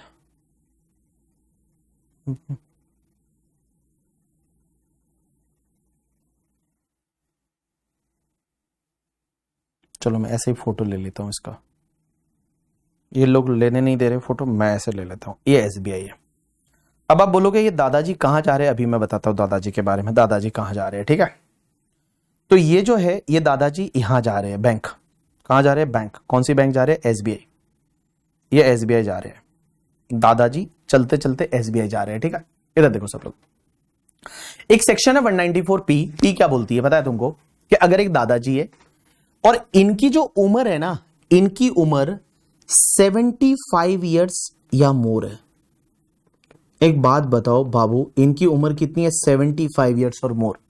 75 ईयर्स, ऐसे झुक के चल रहे हैं यहां पे, आप भी ऐसे होंगे एक दिन, सोचो करके, ठीक है, आप भी ऐसे होंगे एक दिन। 75 ईयर्स या उससे ज्यादा की दादाजी की एज है, और इन दादाजी की दो ही इनकम है बस, इसके अलावा कोई इनकम नहीं। दो ही इनकम है। कौन सी इनकम है पता है? एक तो इनकी पेंशन आ रही है, पेंशन, बेचारे कहीं पहले जॉब करते होंगे तो पेंशन आ रही है, और एक उनको जो बैंक है वो बैंक से इंटरेस्ट मिल रहा है। इंटरेस्ट मिल सकता है या तो एफडी पे या आरडी पे या सेविंग बैंक अकाउंट पे, सिर्फ इंटरेस्ट मिल रहा है। दो ही इनकम है, दो के अलावा कोई इनकम नहीं है करके, ठीक है। ये दादाजी है, दादाजी की उम्र देखो, बेचारे एकदम वो लेके लट लेके चल रहे, लट से मारेंगे तुमको करके, ठीक है। तो देखो ये दादाजी है, 194P सेक्शन की बात कर रहे हैं, इनकी एज 75 ईयर्स और मोर हो गई है, और इनकी दो ही इनकम है। क्या पता है? पेंशन आती है बेचारों की, और बैंक का इंटरेस्ट आ रहा है, और कुछ भी नहीं है इनकम। और उनका एक ही बैंक अकाउंट है, उसी बैंक अकाउंट में पेंशन आती है और उसी बैंक अकाउंट में इंटरेस्ट आ रहा है, और कोई इनकम है ही नहीं दादाजी की बेचारों की। दादाजी की दो ही इनकम है। पी पढ़ रहे, पी का मतलब पेंशन, पेंशनियर है, तो इनकी पेंशन आती है और बैंक का इंटरेस्ट आता है, और वो उसी बैंक में, देखो पेंशन भी उसी बैंक में आ रही है, पेंशन भी उसी बैंक में आ रहा है, और उसी बैंक से इंटरेस्ट आ रहा है, और उनका कोई इनकम नहीं है। तो ये दादाजी लट लेके जाएंगे और लट लेके बैंक मैनेजर को ऐसे लट से मारेंगे। एसबीआई के बैंक मैनेजर के पास में गए, और बैंक मैनेजर के पास में जाके बोलते हैं, ए बैंक मैनेजर देख, इधर देख, मेरी तरफ देख। बोले बेटा मेरी है ना उम्र हो गई है 75 ईयर्स, मेरे पास में और कुछ नहीं है, मेरे पास में सिर्फ पेंशन आती है और मेरा बैंक इंटरेस्ट है, तू मेरा टीडीएस काट ले। तो बैंक मैनेजर क्या करेगा पता है तुमको? ये दादाजी उसको डिटेल देंगे, एक फॉर्म में भर के देंगे कि देख मेरा ये पेंशन आ रहा है, मेरे को बैंक इंटरेस्ट तुम्हारे यहां से आ रहा है, मेरा और तो बेटा कोई इनकम है नहीं, और बेटा जो है वो मेरा कुछ डिडक्शन विडक्शन है, 80C का 80D का, देख ले, तू देख ले करके, ठीक है। तो बैंक मैनेजर क्या करेगा? काम करेगा। एसबीआई वाले क्या करेंगे, इस दादाजी की इनकम निकालेंगे। और दादाजी की इनकम कैसे निकालेंगे, तो दादाजी की इनकम एसबीआई वाले निकालेंगे कि चलो सैलरी की इनकम पेंशन से हुई, उसमें कोई डिडक्शन वगैरह मिलता है तो वो लेंगे 75,000 या 50,000 का। उसके बाद दादाजी की आईएफओएस की इनकम निकालेंगे और दादाजी का टैक्स निकालेंगे। दादाजी का टैक्स है वो एसबीआई वाले निकालेंगे। अब एसबीआई वाले देखेंगे कि भाई साहब पेंशन पे अगर कोई टीडीएस कट चुका है तो वो लेस कर देंगे, और बाकी वाला टीडीएस है वो एसबीआई काटेगा अंडर सेक्शन 194 पी। तो देखो इसमें क्या हुआ, जो दादाजी है वो दादाजी गए और दादाजी जाके और एकदम लट मारी उसको, बोला ए बेटा इधर देख, चश्मा डाला हुआ दादाजी ने, इसमें चश्मा है ना, हाँ। दादाजी गए ऐसे चुमते चुमते एसबीआई में गए। एसबीआई वाले एक काम करो, मेरा देखो मेरी इनकम एक ही है, पेंशन आती है और इंटरेस्ट और कुछ है ही नहीं, और मेरा कुछ डिडक्शन विडक्शन रहेगा एटीसी एटीडी का, वो बता दिया, टीटीबी का वगैरह। एसबीआई वाले काम करेंगे, दादाजी की इनकम निकालेंगे, दादाजी का टैक्स निकालेंगे, दादाजी का पहले सैलरी पे अगर कोई टीडीएस कट चुका है पेंशन पे वो लेस कर देंगे, बाकी का बैंक वाले टीडीएस काट लेंगे, बाकी का टीडीएस है वो बैंक वाले काटेंगे। एंड गाइस एक चीज बताऊं, अगर इसमें टीडीएस इस सेक्शन में कट गया 194 पी में, तो दादाजी को अपना इनकम टैक्स रिटर्न भरने की जरूरत नहीं है। दादाजी ऐसे डांस कर सकते हैं, भंगड़ा कर सकते हैं एकदम लट ऊपर लेके, दादाजी को अपना रिटर्न फाइल करने की जरूरत नहीं है, क्योंकि उनका रिटर्न तो बैंक वालों ने फाइल कर दिया। तो बढ़िया है ना करके, ठीक है बढ़िया है ना। तो देखो दादाजी जो है वो दादाजी की दो ही इनकम होनी चाहिए, एक तो पेंशन की इनकम है और एक बैंक इंटरेस्ट है। और भाई साहब दादाजी बैंक है, बोला बैंक वाले देख मेरा पेंशन है मेरा, और आईएफओएस का इनकम कौन सा इंटरेस्ट का है, और वो तुम्ही से मिल रहा है, तो बैंक वाले उनका इनकम निकालेंगे, टैक्स निकालेंगे, बैंक वाले बेचारे काम करेंगे करके, ठीक है। और उसमें से जितना सैलरी पे पेंशन पे टीडीएस कट गया होगा वो लेस कर देंगे, और उसके बाद जो बचेगा वो टीडीएस है, वो टीडीएस खुद बैंक वाले काट लेंगे इंटरेस्ट में से और गवर्नमेंट को जमा करा देंगे। और अगर मान लो इन्होंने 194 पी में टीडीएस काटा, तो फिर बाबू दादाजी को अपना रिटर्न भी फाइल करने की जरूरत नहीं है। क्या करेंगे, भंगड़ा करेंगे यहां पे आके और बोलेंगे रिटर्न फाइल करने की जरूरत नहीं है, there is no need to file the return, bank वालों ने सब कर लिया करके, ठीक है। चलिए तो आप एक काम करिए, आप लोग सब लोग फटाफट अपनी बुक में 194 पी जो दे रखा है उसको आप एक बार रीड कर लीजिए करके, ठीक है। और 194 पी रीड करने के बाद आपके कंपाइलर में आ जाइए क्वेश्चन नंबर, आपकी बुक में क्वेश्चन नंबर 12 पे शर्मा करके एक बंदा है 77 ईयर्स की एज का, फटाफट आ जाइए, फटाफट आ जाइए क्वेश्चन नंबर 12 पे। पहले आप उत्तर पढ़ लीजिए। दादाजी मैनेजर को मुजरा दिखा रहे हैं। ओ ऐसा इनको इसमें बहुत मजा आ जाता है। इनको है ना बीबी सर ये करा लो करके, ठीक है, इनसे ये करा लो, इनसे ना पढ़ाओ, अरे सर ये एग्जाम में आता है क्या, अरे सर इतना याद रखना पड़ेगा क्या, अरे सर इसमें दिमाग में कैसे जाएगा, बट इनसे ये करा लो, इसमें बड़े खुश हो जाओ, सब मजा आ गया करके, ठीक है।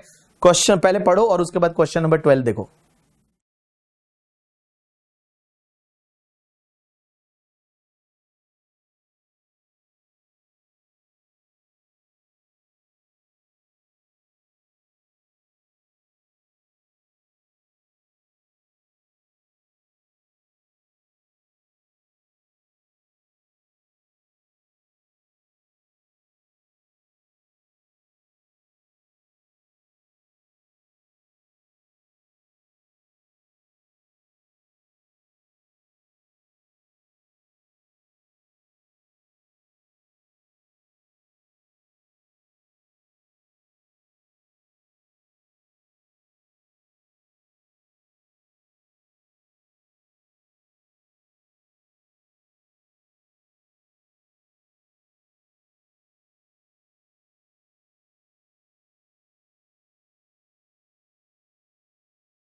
अरे गाइस, कल का लेक्चर सुबह फेस टू फेस नहीं है, परसों का फेस टू फेस है। कल सुबह 7 से 10 मैं यहीं से ले लेता हूं ना। अगर तुम बोलो तो मैं रात को निकलूंगा, बट रात को थोड़ा ट्रेवलिंग का डर लग रहा है मुझे। अभी रात को 10 बजे निकलूंगा, 2 बजे पहुंचूंगा। तो तुम बोलो तो कल मैं लेके आ जाता हूं ना, कल यहां से लेक्चर ले लेता हूं 7 से 10, परसों मैं संडे को आपके साथ ले लेता हूं, ऐसा कर लूं मैं। हम्म। अरे यार, पुणे वाले जितने भी बच्चे ऐसा करते हैं ना, थोड़ा तो मेरा सपोर्ट करो ना यार। यहाँ पे तो मैं डांस भी कर रहा हूँ, वहां मैं नहीं करता ये सब, ठीक है। दादाजी वादाजी वाला डांस भी कर रहा हूँ। अच्छा, रात को अभी अभी मेरे को ऐसा डर लग रहा है, मैंने अभी बताया मैं हॉस्पिटल में एडमिट हो गया, ऐसा मैंने एग्जांपल लिया था, तो मेरे को ऐसा लगा सच में ऐसा हो गया, तो इसके लिए थोड़ा आराम से आ जाता हूं ना। परसों संडे को फिर पार्टी करेंगे ना, परसों संडे को पार्टी में सबको बर्गर खिलाऊंगा, ठीक है। परसों सबके लिए बर्गर मैंने इंतजाम करा लिया है, सबके लिए बर्गर करके, ठीक है। हाँ सुमिल, मैं लास्ट में एलडीआर दे दूंगा राजा। मैं क्या करूंगा पता है, बर्गर सबके लिए खिलाऊंगा, और बर्गर के साथ साथ में सबको एक चाय कॉफी और एक गुलाब जामुन, ठीक है। That is from my side, चलेगा ना। तो साई, कल मैं एक काम करता हूं, मैं कल बर्गर ये बोलता है इंश्योरेंस करवा के आओ। ये अरुण बोडानी को है ना पाप लगेगा, इतना पाप चढ़ेगा ना इसको, तो देखना करके, ठीक है। कल सुबह मैं 7 से 10 लूंगा ऑनलाइन, और परसों देखो कल अपन टीडीएस कंप्लीट कर लेंगे, परसों फिर अपने को कुछ टोटल इनकम के क्वेश्चन करने, वही रहेगा बस। सो 7:30 रख लू, कल सुबह 7:30 रख सकता हूं। If you think that 7 is too early, I can make it at 7:30 tomorrow. Online वाले तो अच्छा, ऑनलाइन वालों को बर्गर, ओ भाई साहब, आज रात को 3 बजे तक ले लो करके, खत्म करो करके, ठीक है। चलो कोई बात नहीं। स्टूडियो का टूर मैं आपको क्या कराऊं, अभी बहुत गंदा पड़ा है सब करके, ठीक है। 7 भी चलेगा, कल 7 ले लेते हैं ना, कल 7 ले लेते हैं, कल 7 ले लेते हो तो 10 बजे छोड़ दूंगा, 7:30 लिया तो 10:30 छोड़ूंगा। 7:30 इज परफेक्ट, चलो 7:30 इज परफेक्ट। एवरीवन से 7:30 ना, आई विल टेक द 7:30, ठीक है। टुमारो लेक्चर 7:30, ठीक है। चलो इधर देखो सब लोग, क्वेश्चन नंबर 12 आ जाइए बाबू। देखिए क्वेश्चन नंबर 12 में क्या है।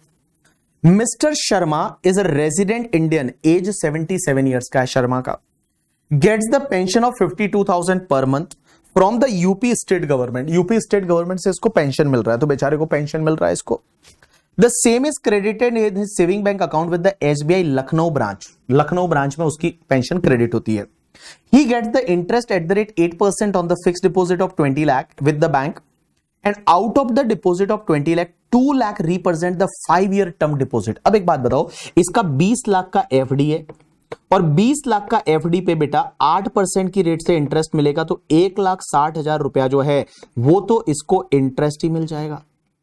1,60,000 रुपीज है वो, 1,60,000 का इसको क्या मिलेगा, इंटरेस्ट मिलेगा। अब एक बात समझना, 20 लाख का उसने एफडी कराया ना, उसमें जो है वो 2 लाख रुपए का एफडी ऐसा वाला है जो 5 इयर्स का एफडी है। एक बात बताओ, आपको पता है, थोड़ा बहुत याद रहे तो मैंने बताया था, अगर आप 5 इयर्स के लिए एफडी कराते हो तो एटीसी में डिडक्शन मिलता है, और एटीसी में ये था कुछ नहीं करो, इन्वेस्टमेंट का 5 साल का टैक्स सेविंग एफडी करा दो ना, 5 साल का एफडी करा लो बैंक के साथ, कोऑपरेटिव बैंक के साथ, तो आपको डिडक्शन मिल जाएगा ना। तो एटीसी का डिडक्शन मिलेगा 2 लाख पे, बट मैक्सिमम एटीसी का लिमिट इज 150 ना। आगे देखिए क्या दे रखा है, interest on saving bank credited to his SBI saving account. Saving bank का इंटरेस्ट है वो 9,500 है। अब आगे देखिए क्या दे रखा है, from the above fact compute the total income and tax liability of Sharma for the assessment year 25-26, assuming that he has exercise of option shifting out from 115 BAC। तो देखो इसका पेंशन का इनकम 625 हो गया, स्टैंडर्ड डिडक्शन 50,000 का मिलेगा,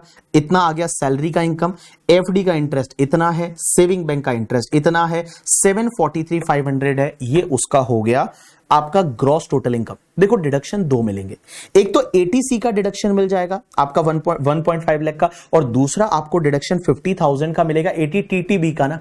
आपको पता है एक 80 टीटीबी करके सेक्शन हुआ करती थी, उसमें क्या होता था कि सीनियर सिटीजन अगर हुई है और वो 60 इयर्स या उससे ज्यादा का है और उसका एफडी या सेविंग का कोई भी इंटरेस्ट है, उस पे 50,000 तक का डिडक्शन 80 टीटीबी में ले सकता है। तो ये 50,000 ले लो तो 2 लाख का डिडक्शन इतना आया, और इस पे एक काम करो टैक्स कैलकुलेट कर दिया तो इतना टैक्स आ गया, 19,450 है वो टैक्स आएगा। अब एक बात समझना, इतना टीडीएस बैंक काट लेगी, बैंक इतना टीडीएस काटेगी। दूसरे पॉइंट में क्या दे रखा है समझना, what would be the amount of tax deducted at source by SBI, SBI कितना टीडीएस काटेगी, assuming that the same is a specified bank. देखो इसमें स्पेसिफाइड बैंक ही ये काम करेगी। स्पेसिफाइड बैंक कौन सी होती है आपको ये समझना है, एग्जाम में देके रखा होगा स्पेसिफाइड बैंक है, नॉर्मली वो एसबीआई देंगे, स्पेसिफाइड बैंक लिखेंगे तो स्पेसिफाइड बैंक है।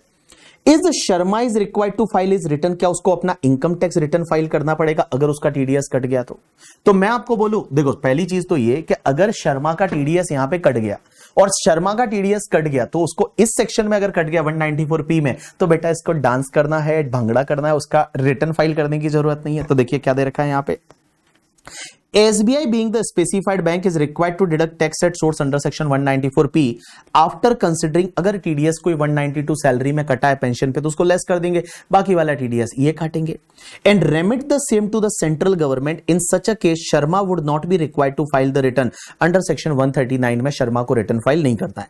लेकिन तीसरा क्वेश्चन क्या पूछता है, would your answer of question 2 is different if the FD Canara bank के साथ है।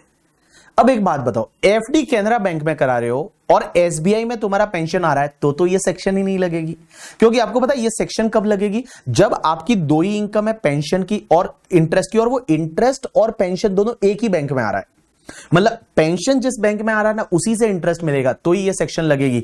अब बेटा ऐसा नहीं है, इसमें ये सेक्शन ही नहीं लगेगी तो फिर क्या करेगी, कैनरा बैंक अपना टीडीएस काट लेगी 194A में, और 194A में 50,000 से ज्यादा का सीनियर सिटीजन को इंटरेस्ट दिया तो 194A में टीडीएस कटेगा ना, तो उधर 10% की रेट से टीडीएस है वो काट देगी। तो इस पर्टिकुलर केस में बेटा ये वाली सेक्शन नहीं लगेगी, फिर रिटर्न भी आपको फाइल करना पड़ेगा, एंड बेटा कैनरा बैंक आपका टीडीएस 194A में काट लेगी।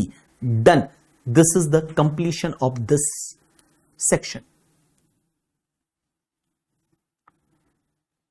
अरे रे ये क्या हुआ, मैंने ना ये जाना।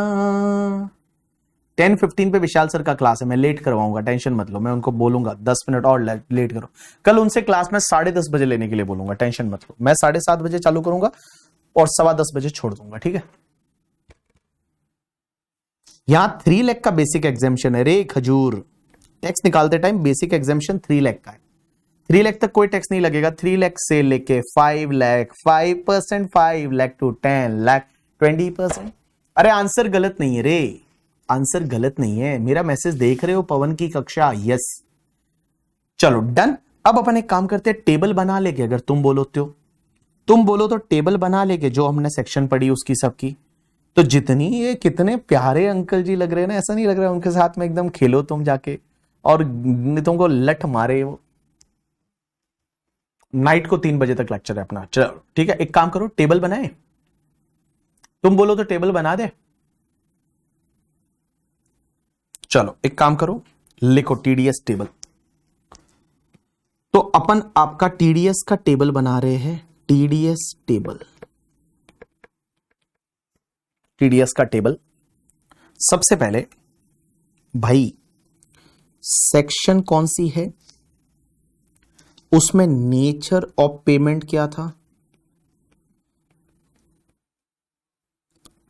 उसमें पेयर कौन था, पेई कौन था, रेट क्या थी, और लिमिट क्या है नो टीडीएस की। बस इतना ही लिखेंगे, ज्यादा नहीं लिखेंगे इस टेबल में, नहीं तो बहुत घिसपिस हो जाएगा। तो अपन क्या करेंगे, इतना लिखेंगे।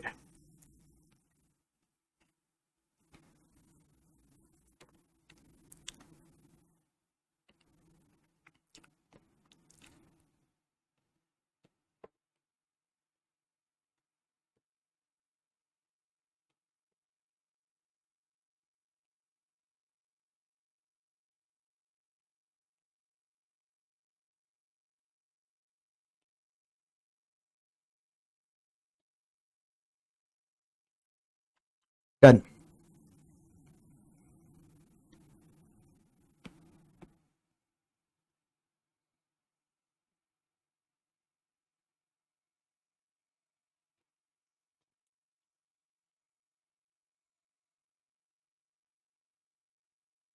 चलो लिखो। सबसे पहले हमने साथ साथ में लिखते जाओगे आप लोग, लिखो सेक्शन पढ़ी सबसे पहले 192, that is TDS on salary. इसमें टीडीएस है वो सैलरी के केस में कटता था। पेयर में लिखा था एनी पर्सन, कोई भी पर्सन हो। पेई में लिखा था दैट इज एम्प्लॉई। पेई में लिखा था एम्प्लॉई, और एम्प्लॉय में भले वो रेजिडेंट है या नॉन रेजिडेंट, यहां टीडीएस आएगा। रेट रहेगा इसमें स्लैब रेट से, और टीडीएस तभी आएगा ऑब्वियसली अगर आपका अप टू बेसिक एग्जामिशन है तो नहीं आएगा ना टीडीएस। तो लिमिट जो है वो अगर आपका अप टू बेसिक एग्जामिशन है, बेसिक एग्जामिशन तक ही आपका सैलरी है तो टीडीएस नहीं आएगा ना। तो अप टू बेसिक एग्जामिशन है तो टीडीएस नहीं आएगा, बेसिक एग्जामिशन से ज्यादा सैलरी है तो आपका टीडीएस आएगा। उसके बाद अपन अलग अलग कलर लिखूंगा हर सेक्शन के लिए। 192A EPF that is employ provident fund.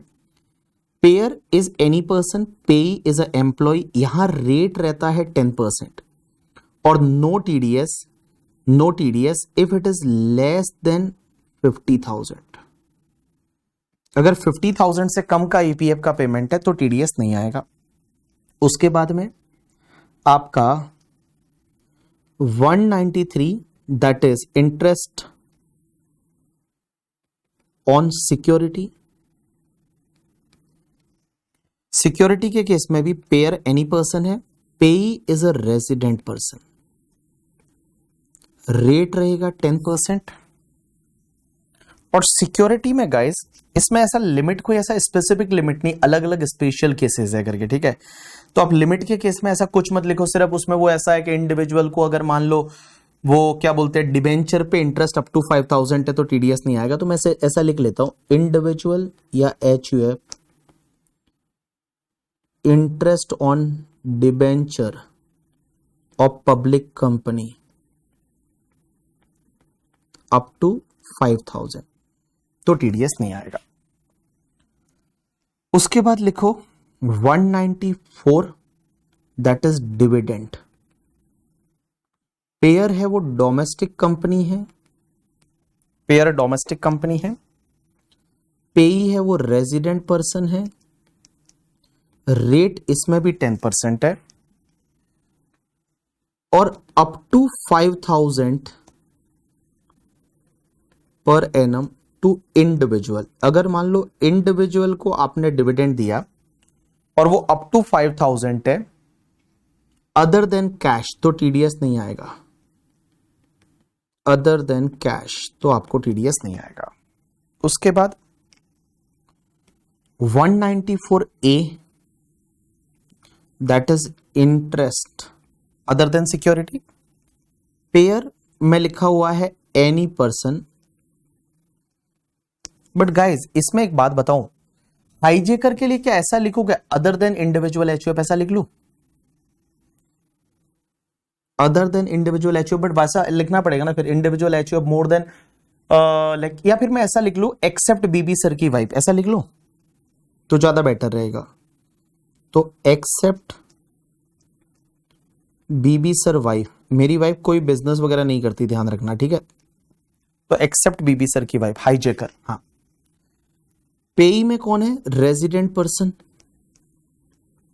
इसमें भी टीडीएस का रेट 10% है। टीडीएस कब नहीं कटेगा, जब आपका इंटरेस्ट अप टू 5,000 है,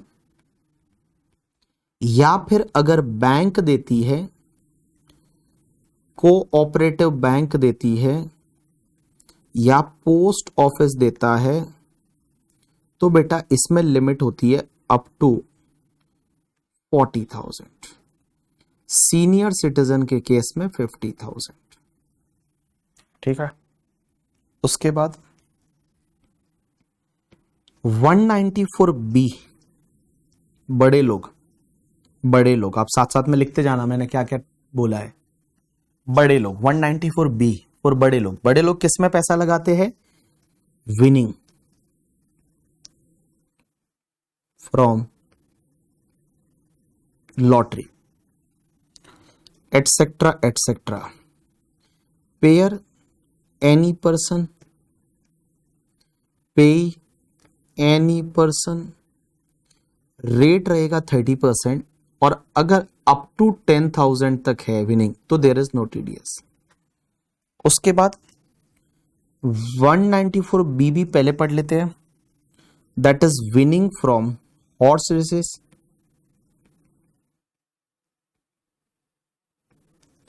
horse races, payer any person, pay any person, सब चीजें सेम। उसके बाद विनिंग फ्रॉम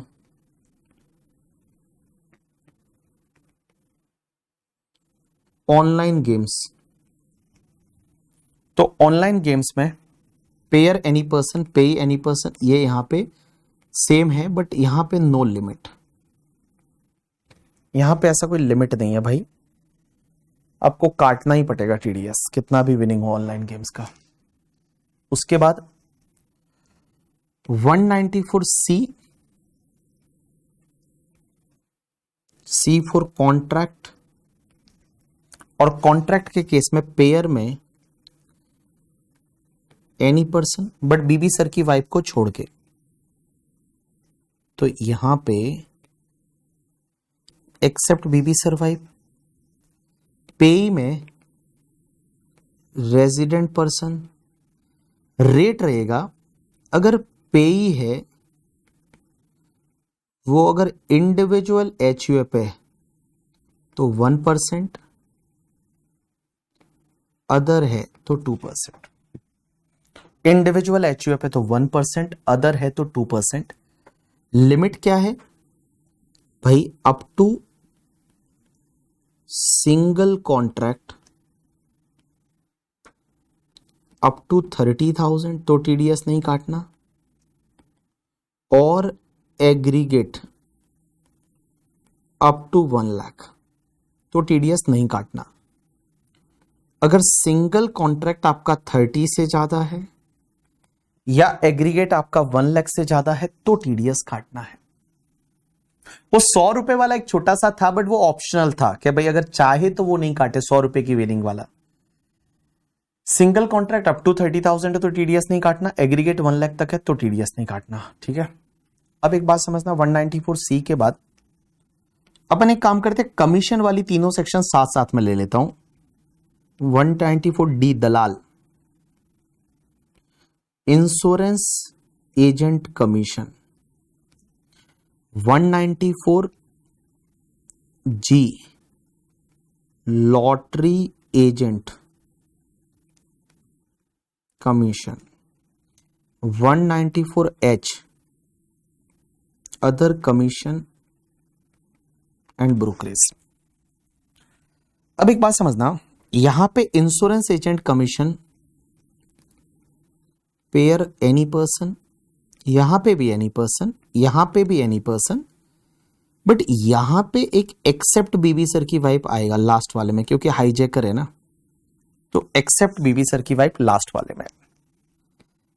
पेई में कौन है? यहां पे लिखा हुआ है आपका रेजिडेंट पर्सन, यहां पे लिखा हुआ है एनी पर्सन, और यहां पे लिखा हुआ है रेजिडेंट पर्सन। आपका रेट जो है वो देखो, पहली सेक्शन में रेट 5%, दूसरी में भी 5%, तीसरी में भी 5%, बट यहां पे एक अमेंडमेंट है। अमेंडमेंट एक तो ये है, ये तो यहां पे ऐसा है कि अगर डोमेस्टिक कंपनी है तो 10% पे, और इन दोनों सेक्शन में अमेंडमेंट ये है कि विथ इफेक्ट फ्रॉम 1 अक्टूबर 2024 आपका टीडीएस रेट 2% हो गया है।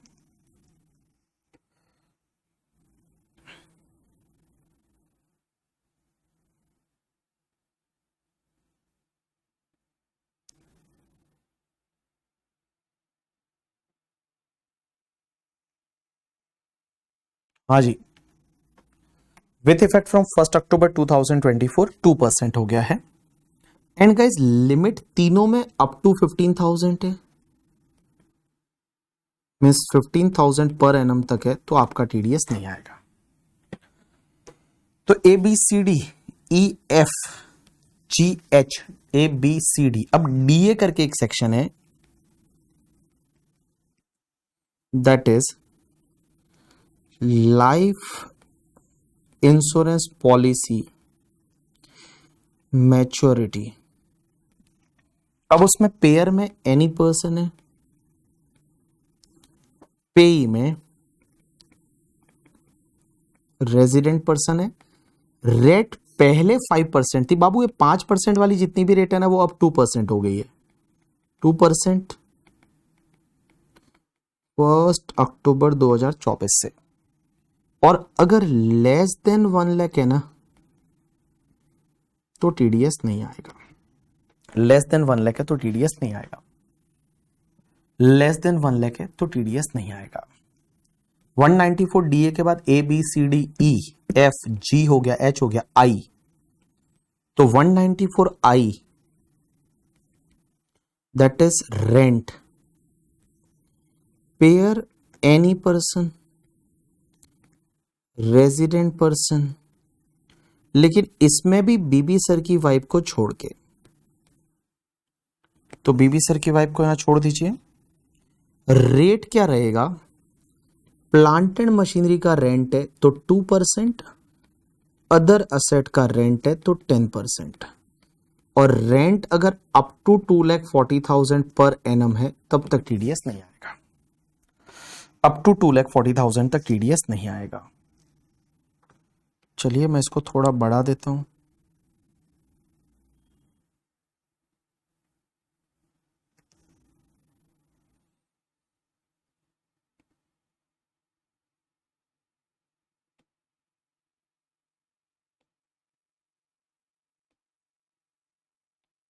हाँ जी, उसके बाद 194 आई हो गया। उसके बाद एक सेक्शन आज पड़ी थी 194 आई ए। जब आप इमूवेबल प्रॉपर्टी एक्वायर्ड करते हैं, पेयर में एनी पर्सन, पेई में रेजिडेंट पर्सन, रेट उसमें 1% था ऑफ एसडीवी और सेलिंग प्राइस, जो दोनों में से हायर है उसका। एंड अगर लेस देन 50 लाख है तो टीडीएस नहीं आएगा। लेस देन 50 लाख है तो टीडीएस नहीं आएगा। 194 आई है। इसके बाद एक सेक्शन 194 आई बी है जो मैंने पढ़ा ही नहीं है, बट सीक्वेंस में आ रही है तो मैं लिखवा रहा हूं करके, ठीक है। सीक्वेंस में आ रही है, मैं लिखवा रहा हूं, इसको मैं पढ़ाऊंगा कल। 194 I B that is rent of immovable property. अब आप बोलोगे ये तो सर ऑलरेडी उसमें आई में कवर हो गया, बट कल मैं पढ़ाऊंगा ये क्या है। पेयर में लिखिए इंडिविजुअल एचयूएफ, पेई में लिखिए रेजिडेंट पर्सन। इसकी रेट पहले 5% हुआ करती थी, but 2% from 1 October 2024। And TDS नहीं काटना अगर rent up to 50,000 per month. Rent up to 50,000 per month है तो टीडीएस नहीं काट। 194 आईबी। चलिए उसके बाद में 194 आई ए आई बी, आई के बाद A B C D E F G H I J. J मतलब जानी दुश्मन, J that is professional service, professional technical service, royalty, non compete fees और डायरेक्टर फीस। अब एक बात समझिए, यहां पे आपका पेयर कौन होना चाहिए? एनी पर्सन एक्सेप्ट बीबी सर की वाइफ। हाईजैकर में बीबी सर की वाइफ को टीडीएस नहीं काटना है, एक्सेप्ट बीबी सर की वाइफ। पेमेंट किसको कर रहे हैं? रेजिडेंट पर्सन को। टीडीएस का रेट इसमें 10% है, बट एक्सेप्ट 3 केसेस, वो जो था ना fees for professional service and all, except 3 cases, मतलब एक्सेप्ट 3 केस है, वो आप उस सेक्शन में जाके आपको समझ में आएगा। एंड इसमें अप टू 30,000 पर एनम तक टीडीएस नहीं कटेगा। And director fees no limit. No limit, director fees no limit. ABCDEFGHI J के बाद के, तो 194K म्यूचुअल फंड से कमाई, तो 194K income from mutual fund UTI, pair obviously mutual fund UTI, resident person TDS का रेट 10% है और अप टू 5,000 पर एनम की इनकम तो TDS नहीं आएगा। ABCDEFGHIJK LA प्रॉपर्टी ला 194 LA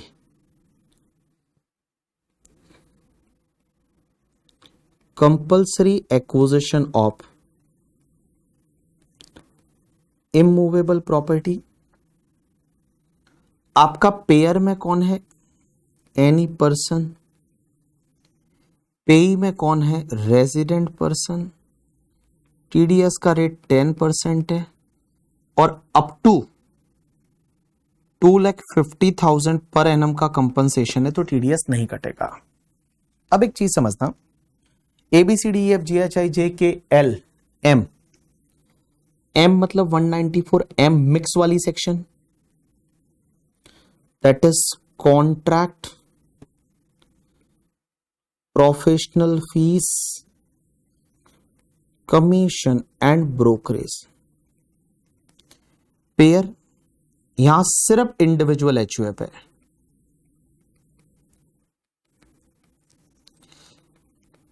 रेजिडेंट पर्सन TDS का रेट पहले 5% था,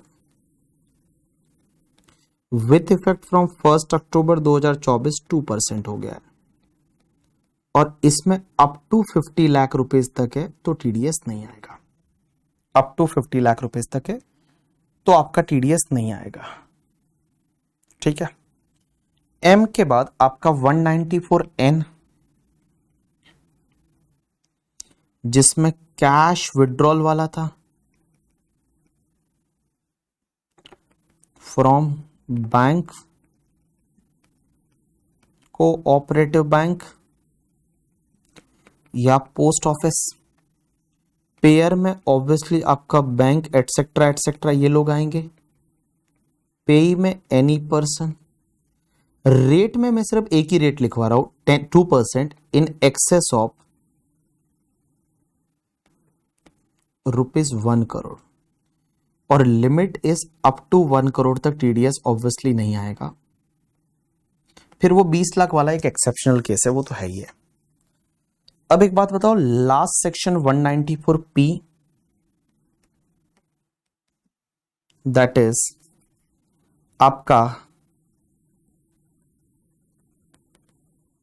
पेंशन एंड बैंक इंटरेस्ट वाला। पेयर में कौन? Specified bank. पेई में सीनियर सिटीजन, वो दादाजी, एज 75 ईयर्स और मोर एज। रेट रहेगा यहां स्लैब रेट से उसका इनकम निकाला जाएगा और TDS कटेगा, ठीक है। ऐसा कोई लिमिट नहीं है ऑब्वियसली। चलिए, कितनी सारी सेक्शन हुई पता है आपको? भाई साहब, तुम सोच रहे हो कल से 1 2 3 4 5 6 7 8 9 10 11 12 13 14 15 16 17 18 19 20 21 एंड 22 सेक्शन आप पढ़ चुके हैं। 22 सेक्शन आप पढ़ चुके हैं। TDS इतना इजी तो नहीं है, 22 सेक्शन आप पढ़ चुके हैं।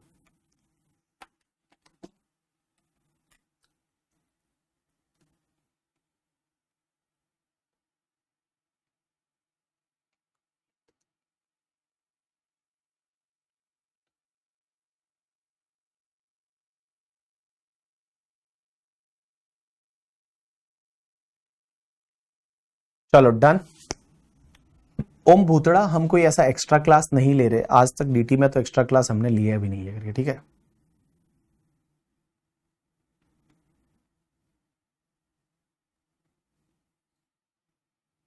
चलो डन, मजा आया। 22 क्लास सेक्शन पढ़ी भाई साहब। देखो फ्री के मार्क्स है, 5-6 मार्क्स है। देखो वो आप देखोगे जब आप इंटरव्यू देखोगे, जो एयर 2 वाली जो लड़की थी उसका इंटरव्यू देखो, उसने कितना बढ़िया बताया कि मैं कैसे सेक्शन को याद रखती थी, कि मुझे याद रहता था कि 194 बी मतलब बड़े लोग में टीडीएस 30% की रेट से, ठीक है। तो चलिए एक और मैं बताऊं, मैंने डीटी में कभी आपका ना तो कोई एक्स्ट्रा क्लास लिया, नो डाउट जीएसटी को जल्दी हमने दे दिया, उसकी वजह से वैसा हुआ। एंड मैंने आपको एक भी मैं रिकॉर्डेड लेक्चर देना चाहता तो मैं दे देता, मैं आज भी रिकॉर्डेड लेक्चर चाहता तो मैं आपको दे सकता था रिकॉर्डेड लेक्चर, बट मैंने नहीं दिया रिकॉर्डेड लेक्चर। क्यों रिकॉर्डेड लेक्चर नहीं दिया? Because I want to teach you live, that's was the reason करके, ठीक है। अब एक काम करो, आपको एक मैं छोटा सा एक टेबल और इसके बाद बनवा देता हूं कि changes in rate in the current year. Changes, तुम्हारे फ्रेंड को टीडीएस पढ़ा है, उनसे पूछना कितने खुद को याद है, कौन कौन सा अंदर से याद है। Change in rate of TDS with effect from 1 October 2024। मतलब कौन कौन सी टीडीएस की रेट है वो चेंज हो गई है। तो आप यहां पे लिख लीजिएगा, मैं जैसा लिखवा रहा हूं, section up to 30 September 2024 and with effect from 1 October 2024, ठीक है। चलिए सेक्शन देखो कौन कौन सी रेट में चेंज हुआ है। तो मैं बताऊं, जहां जहां 5% वाली थी ना, वहां सब जगह चेंज हुआ। 5 से 2 हुआ है। कहां कहां पे? एक तो 194 डी में हुआ है, एक 194 एच में हुआ है, एक 194 सॉरी डी में नहीं हुआ, दलाल में नहीं हुआ, 194 जी में हुआ है, गैम्बलिंग वाले में, जी कमीशन, एच 194 आईबी में हुआ है, 194 एम में हुआ है। यहां पहले 5% था और सब जगह अब 2% यहां हो चुका है। और एक 194 डीए में हुआ है, 5% की 2 जगह। जी गैम्बलिंग वाला commission, H commission brokerage, IB इमोवल property, कल मैं बताऊंगा, ये आईबी बाकी है, एम और 194 डीए। ये जो 5 सेक्शन है ना जिसमें रेट स्लैश हुई है इसी साल से, ठीक है। तो आप एक काम कर सकते हैं, क्योंकि आपको ये याद रखना पड़ेगा कि पहले रेट क्या थी और अब रेट क्या है, ठीक है।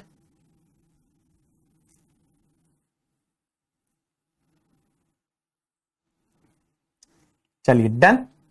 चलिए अभी आज के लिए इतना बहुत है, कल सुबह मिलेंगे अपन 7:30 बजे। 7:30 बजे अपन पढ़ेंगे और कल मैं आपका टीडीएस कंप्लीट करा दूंगा। Tomorrow we will complete the TDS TCS वाला टॉपिक है, ये कंप्लीट हो जाएगा। फिर संडे को मैं आपको कुछ टोटल इनकम के क्वेश्चन कराने हैं। अब देखो ये टेबल मैंने आपके लिए अच्छे के लिए बनवाई है, अगर मैं नहीं बनवाना चाहता मैं नहीं बनवाता करके, ठीक है। ये पढ़ाने का पार्ट तो था नहीं, बोल देता आप बना लेना, बट आपके लिए बनाई है। इसलिए बनाई है कि मैं चाहता हूं ना कि आप कहीं स्किप ना करें मार्क्स।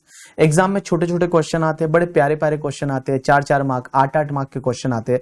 मैं चाहता हूं आप स्किप ना करें, इसके लिए मैंने ये बनवाई है, ठीक है। चलिए आज के लिए इतना बहुत है, कल कंटिन्यू करते हैं। Thanks a lot people, that's enough for today from my side. See you tomorrow by 7:30 AM। Bye, take care.